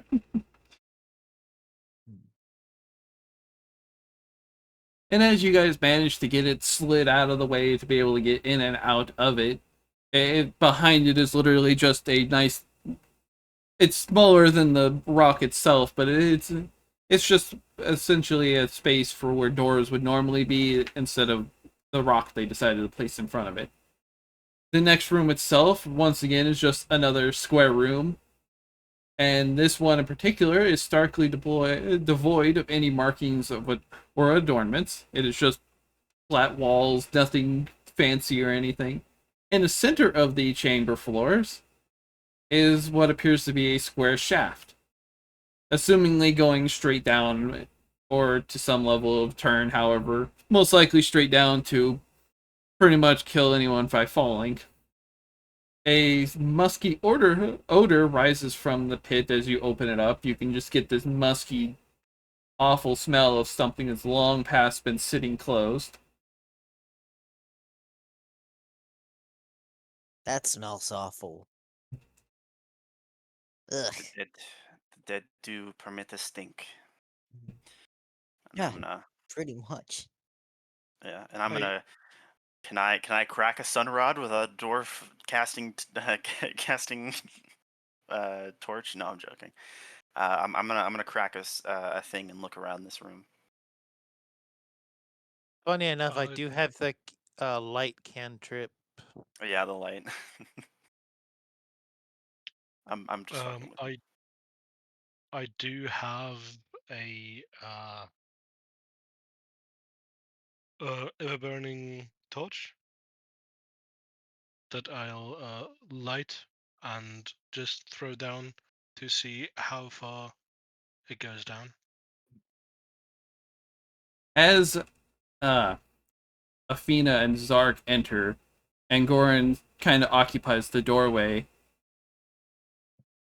everyone make a perception check. All right, perception check. Let's go.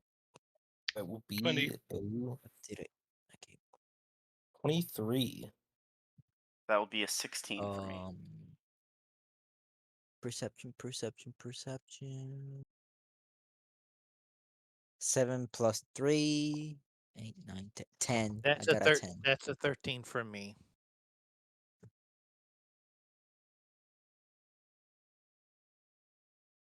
All right, so we'll go down the list. We'll start with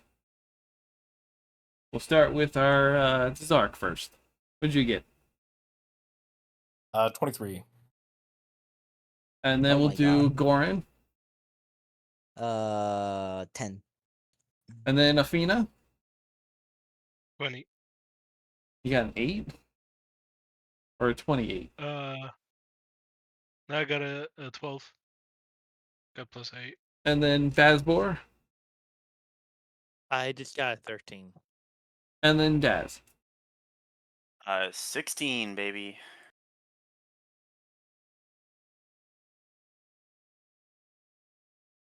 Hmm. So as you guys enter in, our lovely friend Zark, you hear the noise of skittering come into involvement for it. And from what you can tell by the sounds that they're making, it is the sound of something similar to most likely a scorpion or a small insect that came in. Right? I'll shout out a warning. Behind us. And as you shout that,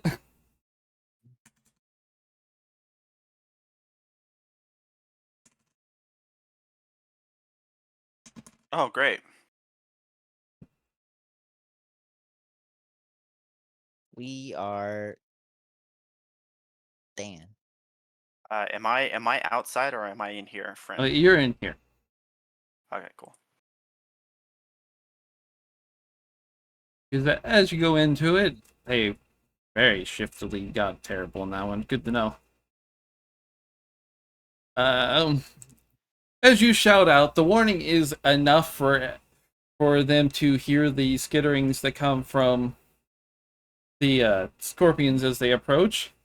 Unfortunately, Goran, I'm going to need you to make a fortitude save for me. Okay. Fortitude Who do save. you need to make a save? Goran.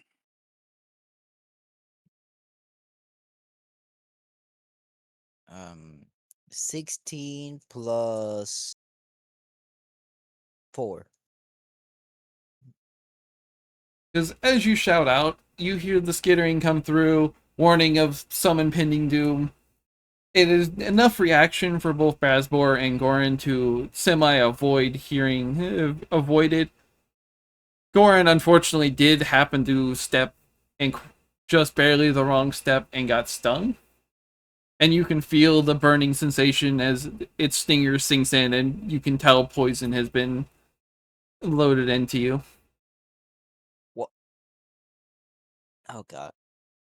I But your love desert.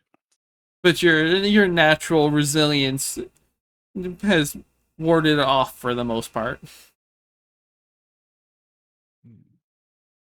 And then initiative. Guys, Yeah. did we Alright. somehow found our way in Australia? Yes. This is This, Egypt. It's this, the this other is. Australia. The Oh other wow. Australia.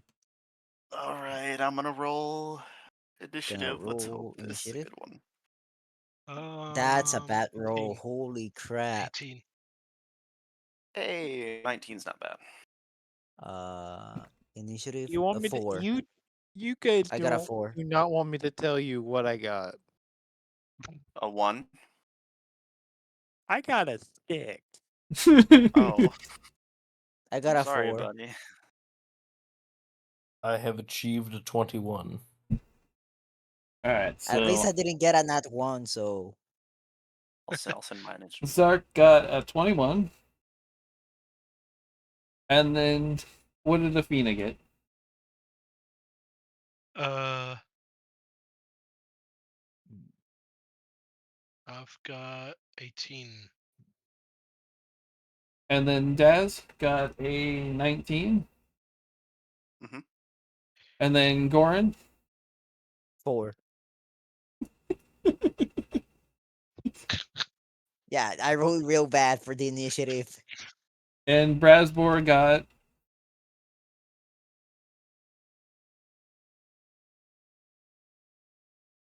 6. I believe Brasmore got 6. Yes, I got a 6. Tell who got lucky in rolling. Jeez. Yeah, all my luck went to the other rolls. This is the one I got fucked over sideways with.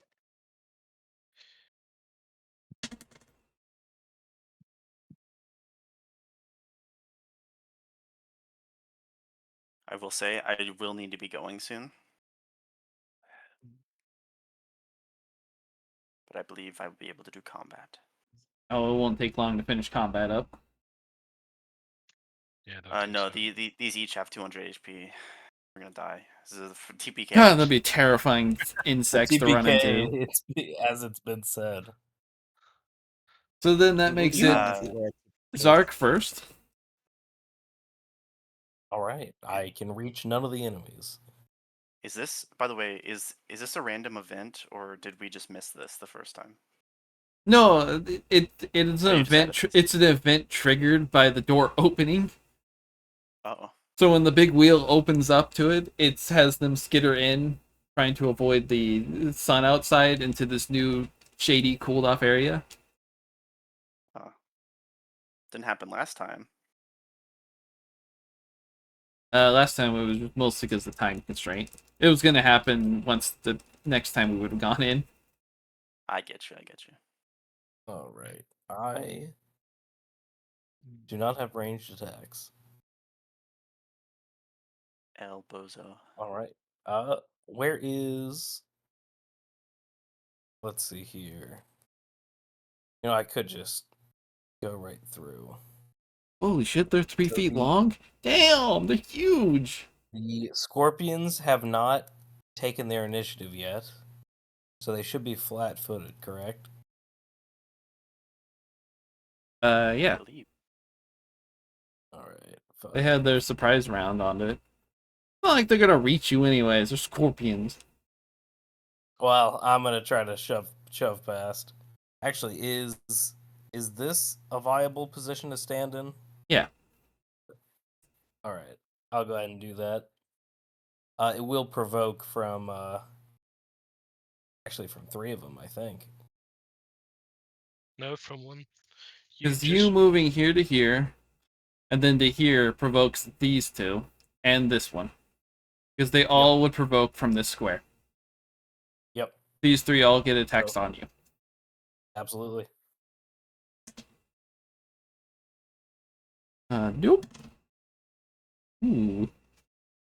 Oh shit! I gotta spend a swift action to unsheathe my sword. Does a 6 hit or 16 hit you? It does not. Does a 21? It does not. What? My AC is 22. Damn. I'm in full plate. I mean, Ah. right. Full plate. As I you step will. across, you can feel them stinging, hitting the bottoms of your shoes, so their stingers kind of slide off of the metal. All right, and that will be a 19 to hit Yeah, the one right in front of me. yeah, they're not exactly hard to hit. All right. My damage dice is that plus that. All right.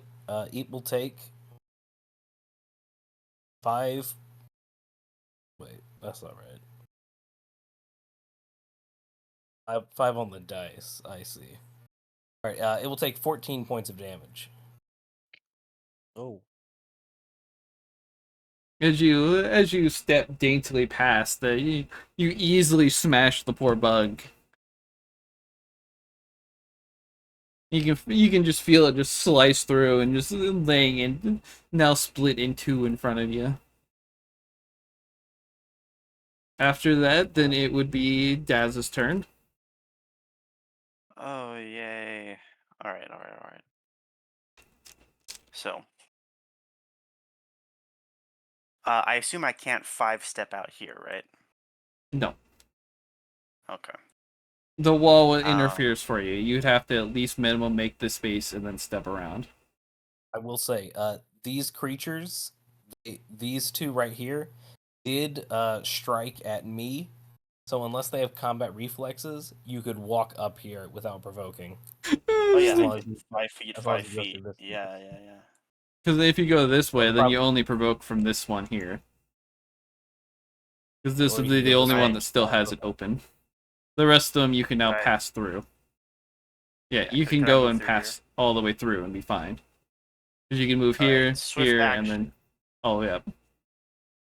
Okay, so swift action, unsheath my tooth saber, move action, move the 10 feet here, It's not a swift right? action, it's just part of your move action. Oh, yes, it is a part of my move action. It's not a swift So action. Yes, I as forgot you about move, part of that move action, because you have a base attack bonus of +1, you're allowed to draw a weapon. that. Okay, cool. Thank you. Nice. All right. So now These things had combat reflex, that'd be hilarious. it would be very funny. Considering they have like no decks. All right. So I am going to swing at this guy. I'm just going to do one attack. Duelist stance. I have my sword in one hand, nothing in the other, which means I get a +1 to AC. And that's it. All right.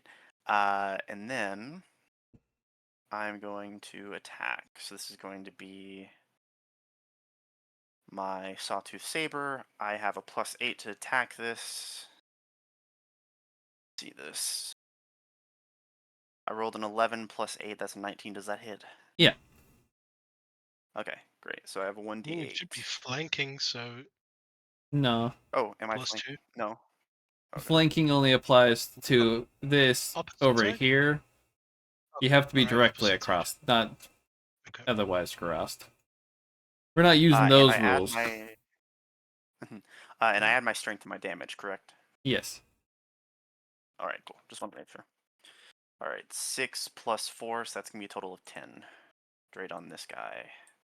As you slash down, it very cleanly puts it in halves without any concern. I, um. And Uh. unless you have a I'll just take. particular swift action, your turn is over. Uh. Yeah. That's it. So then that makes it Athena's turn. Right, I'll draw my main hand because I don't need both of them for now. Actually, um, I draw my Wakizashi, walk behind the scorpion, and attack it from behind.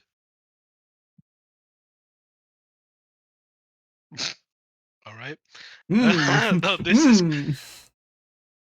I don't think that plus six, two is gonna do eight. much for it. I mean, uh, 9 You'd be surprised. probably doesn't hit, but No, that definitely misses. Their AC's bad, but it's not that bad. I mean, could have been if they're flat-footed. I guess. They're not. Right. If they're flat-footed, it doesn't change their AC. Oh no. Natural armor. Yeah, obviously, right? I bet. Well, that and size bonus. Okay. Yeah, they have one natural armor and one size bonus. All right. Okay. Excellent. So their lowest AC is touch because they lose their natural armor. Yeah. Which is still higher, funny enough, than a normal than base 10. Because then after that, it is the scorpion's turn. Oh my! I think I don't know if The Goran's gonna make it. scorpion standing in front of right here turns to attack Athena as she just swung her sword at it and draws its attention, whereas the other one draws its attention still on Goran. Um, I'm gonna guess a 13 doesn't hit Athena, No, it doesn't. and then does a 17 hit Goran? Yes, by one. Oh, I guess they will use that. My bad, I forgot they had two claws to top it off. Yeah. Scorpions are nasty. They get a bunch of attacks.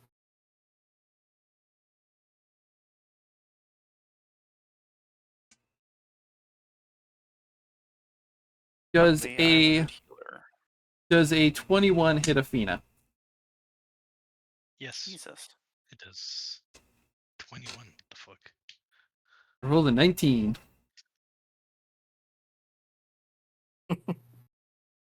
Jesus. That's a very big bonus they have. Shh! Don't talk to them about it. They're CR one half. Shut up. Goran takes God, takes one they point of only hit, damage and make a fortitude save. 1 point of God, they damage. only hit me on a crit. Shh. And fortitude save. And Athena takes 2 points of damage as it claws you. Okay. Hmm? 15 plus It's claws, okay. It snaps its claws at 18. you. Its sting misses, but it gets you with one good claw. 18, 42. No, 19, 19, 19, 19. Once again, you feel that nice sting of of it hitting you and poison going in, and you resist, of course, because you're a big, strong barbarian. Don't fail, because this shit sucks when you fail. Yeah, I have a good healing check. Just don't. Maybe the best way to avoid it is just not getting hit. And then that makes it Goran's turn. Alright, uh I could do something very funny, but I'm not. Yeah. So what I'm gonna do is, let's see, what spells do I have?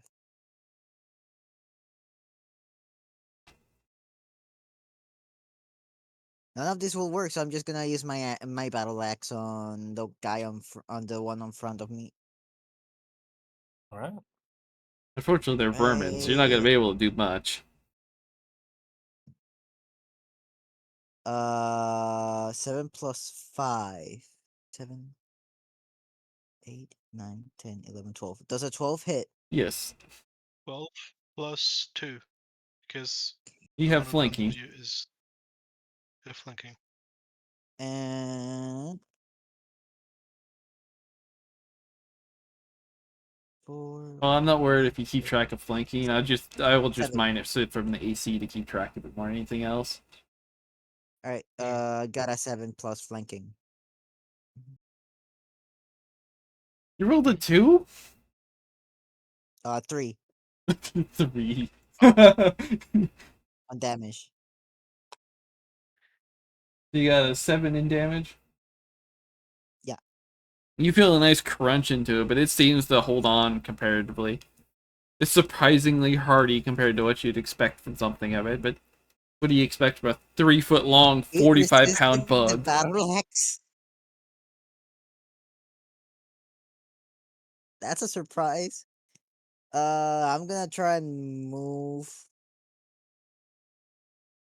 Actually, no. I'm gonna stay right there, and then my turn. And then that makes it Brasbor's turn.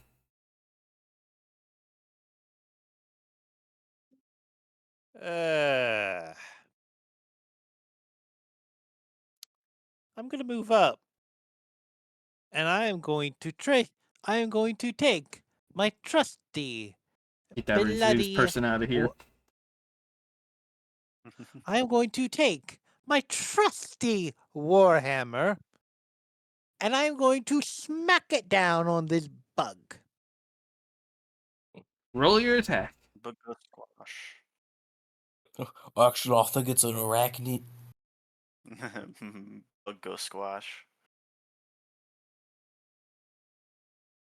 Fucking hate arachnids. They're awful.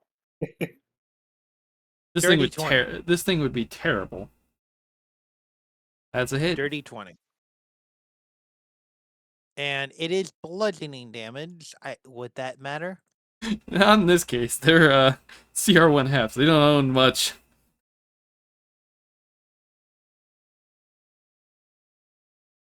And when we do damage, we add our strength modifier, correct? Yes. Okay, so not going to be a whole lot for me. Every bit counts. Unless you have 10. 6 points. 6 points of damage. As you slam down your warhammer, you squish the poor thing under it. You get that nice squish out of splattering for you. That's all I do. And then that makes it top of the initiative. That makes it Zark's turn. They didn't go. All right. Let's go hit this scorpion. They did go. I'm just dumb. They're like middle of the initiative round. Ooh, that's a nat 1. That will be a miss. We can't Ooh. do that. All right, that's my turn. We can't keep doing this. The scorpion will I mean, live tell me another about it. round. Swings at it. You see him just swing like he's swinging at a medium-sized creature. So he uses a big wave of him swinging in the middle of the air. I thought it'd jump. And then it makes it Daz's turn. All right, it's my turn. Thought it would jump. It's great. That's a good video. Come on, you can do it. Yeah, I don't think detect poison, read magic, disrupt or dead, sift or stabilize will help me here. So What? You can cast Detect I Poison. guess That's helpful. yeah. Oh, that later. All right. So movement 1, 2, 3. He does get attack of opportunity on me. He There's no attack shouldn't. from there. If you entered through a Fina square to it, then yes, but diagonally, no. Oh yes, yeah, yeah. Oh yeah, because I didn't. Entering I'm does forgetting not the rules provoke an last time I attack. played. Leaving Yeah, does. it's moving weapons square. Unless they have All right, so certain I'm. feats. Yeah, yeah, yeah. All right, so I'm gonna roll the hit. 19. That is a critical. So 19 Very plus critical. 8. So I need to confirm, correct? Yes. All right, and confirming just means I hit him again, right? You roll again like normal. Yes, you roll another attack roll. All right. So that's a 2. I'm gonna go with no. Plus 8. 2 plus 8. 10. So I'm gonna go with no. Okay, so the critical doesn't go off, but I still hit him, You correct? hit, but you did not critical. I'm actually seething. Okay. So 1d8 plus 4. 8 plus 4. So a total of 12. As you swing down, unfortunately missing most of what little vital organs a scorpion has, you still manage to smash it into almost non-existence. I'm going to wipe the blade uh, from my sort of sash, and I'm going to sheath it back as there are no more enemies that I can see. I am then going to immediately say, "Did anyone get stung?" I have gotten stung, but it's just a small sting. It's nothing, not a big deal. I think. He says as he hides his leg away. Come on, Daz. You could have let me hit that one at least. I do not like to mess with poisonous animals. More scorpions show. I No, understand that one. Did I see Athena get stabbed and poisoned? I didn't get poisoned. From what you can Just tell, claws. she has gotten hit, but not by the stingers. It looks to be Alright, more of their claws have gotten him. I'm gonna cast Detect Poison, and I'm going to inspect. I'm gonna sort of go over to Goran and say, "Hold out your leg. I need to see if it's bad."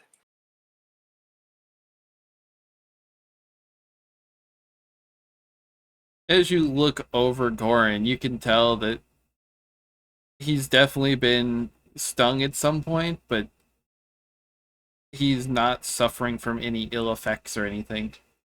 The little I bit should probably that's look up the Detect Poison button. Sorry, continue. detector, it determines whether a creature, object, or area has been poisoned or is poisonous. You can determine the exact type of poisons with a wisdom check. You can use it for when you want to take poison from a creature, which these have been thoroughly obliterated. Yeah. And as with most Uh, vision spells, it can penetrate only so far through stone, wood, and all that. But from what you can tell, as you cast it and look over him, he's not suffering through any kind of poison. all right. Can I roll like a health check to see if he will start suffering? Because it might be a slow acting thing. You'd make a heal check. One of the skills you Make a can heal pull check. out. Yes, that is a skill that I indeed have. Survival, stealth, health, heal. Here we go. I have a +7 to that. Please don't fail me, dice. Rolls a 1. Rolls a 1. Natural 20. Fuck you, DM. I rolled a natural 20. +7, so 27 in total. You can definitely tell after the thorough. At this point, he's looked over, he's looked at your leg, saw it, and then you just feel him yank your leg up. It gets real close. You feel that like lizard tongue, that like reptile tongue flick come out as he looks over your wound, and you can definitely tell he's not poisoned or suffering from any ill effects of poisoning. All right. be Well, careful with that thing. That's. Ugh. I will simply swab the area with like a piece of cloth and say, "You're all good to go. If you I start feeling thank you. ill, let us know." Thanks. Thanks a lot. Of course, it is a part of my profession. I shall sing about you in the future. I'd rather you not. It's been decided then. Yes. Um, yeah, I'm just gonna move those carcasses out, essentially I'm just making the scene better. I'm just moving those out into the sun to dry, and someone will pick them up and use them for something. Before Three of them you can easily like pick up and move because they've just been sliced in half. The one that Brasbor hit is like splat embedded into the ground kind of level of bug state. I'm just gonna kick what I You, can you and kind of kick rest. some sand on it to cover it up and make do with it as is because it's been thoroughly smashed, like that bug smash where you have to like pry up to even get it to remotely move. Mhm. I do have a question for you. Do you think you might be able to take any of the poison they might have had to be useful? Not down. They've been sliced in half, cut. Their poison will weaken over time. It is not worth doing it. But I understand your I, initiative. Aye. Also, if anyone likes, I can make. If we're going to be going into a dark place, I can give you lights through, through magical means. Might be able to help us out by quite a bit. I mean, if you want some Well, light, help yourself out. all right. Yeah. Let's stick a rope in, knot it up so we can easily climb in case we gotta take a run. Hmm. Yeah, I'm gonna continue just searching the room for the thing that I know is there metagame, but my character would also like to search this room. It actually doesn't take a whole lot of going for it. As you come in and look over the pit, you can tell there's already previously been a piton embedded into the side of this, and what looks to be the remains of rope that's been attached to it, as the would-be thieves that came in before you guys has definitely made the traversal down. Can I retrieve my other Python, by the way? Or no, is that broken? Um, make a strength check. Yeah. Hey, 16 plus 4, unnatural 20. Yeah, as opposed to how hard you shoved it into it, it surprisingly actually comes out fairly easily.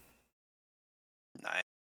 A bit worn from your endeavors to actually get it in there, but it still functions fairly like it would be normally. Nice. But from here, we will call it a night. And next session, we will traverse down this lovely manhole. It was a lot of fun playing with all of you. Um, That was pretty good. Agreed. I enjoyed it. Yeah, Yeah. the scorpions would have shown up the last time, but we were on the tail end of starting it, so combat would have been a bit of a rush to yeah. have to just shove in there because it would have been you come in, notice the pitons, and then the scorpions would show up, and then it would be combat from there from it. But this time, everyone, as we rummaged in, the scorpions followed suit shortly after because they're basically you open this lovely front door here, then you move this thing, and as you guys would be moving in, the scorpions follow suit shortly after, seeking the new cooler area you're in to hide from the sun. I get you. Yeah. I do have Thank a you. quick. D- Oh, I do have a quick question for you, DM. What's up? Uh, I have a my Warhammer is a bonded weapon, Yeah. and it says I can cast a spell through my bonded weapon. Does that technically mean I still have the negative penalty of arcane failure or not? You still would have the penalty for it because it's still just casting the spell itself. It just gives you one free spell a day, essentially. Understood. It's still you casting the spell. It would be the same thing as if you were reading a scroll. When you open the scroll and cast it, it's still your normal spell casting of that scroll. Understood.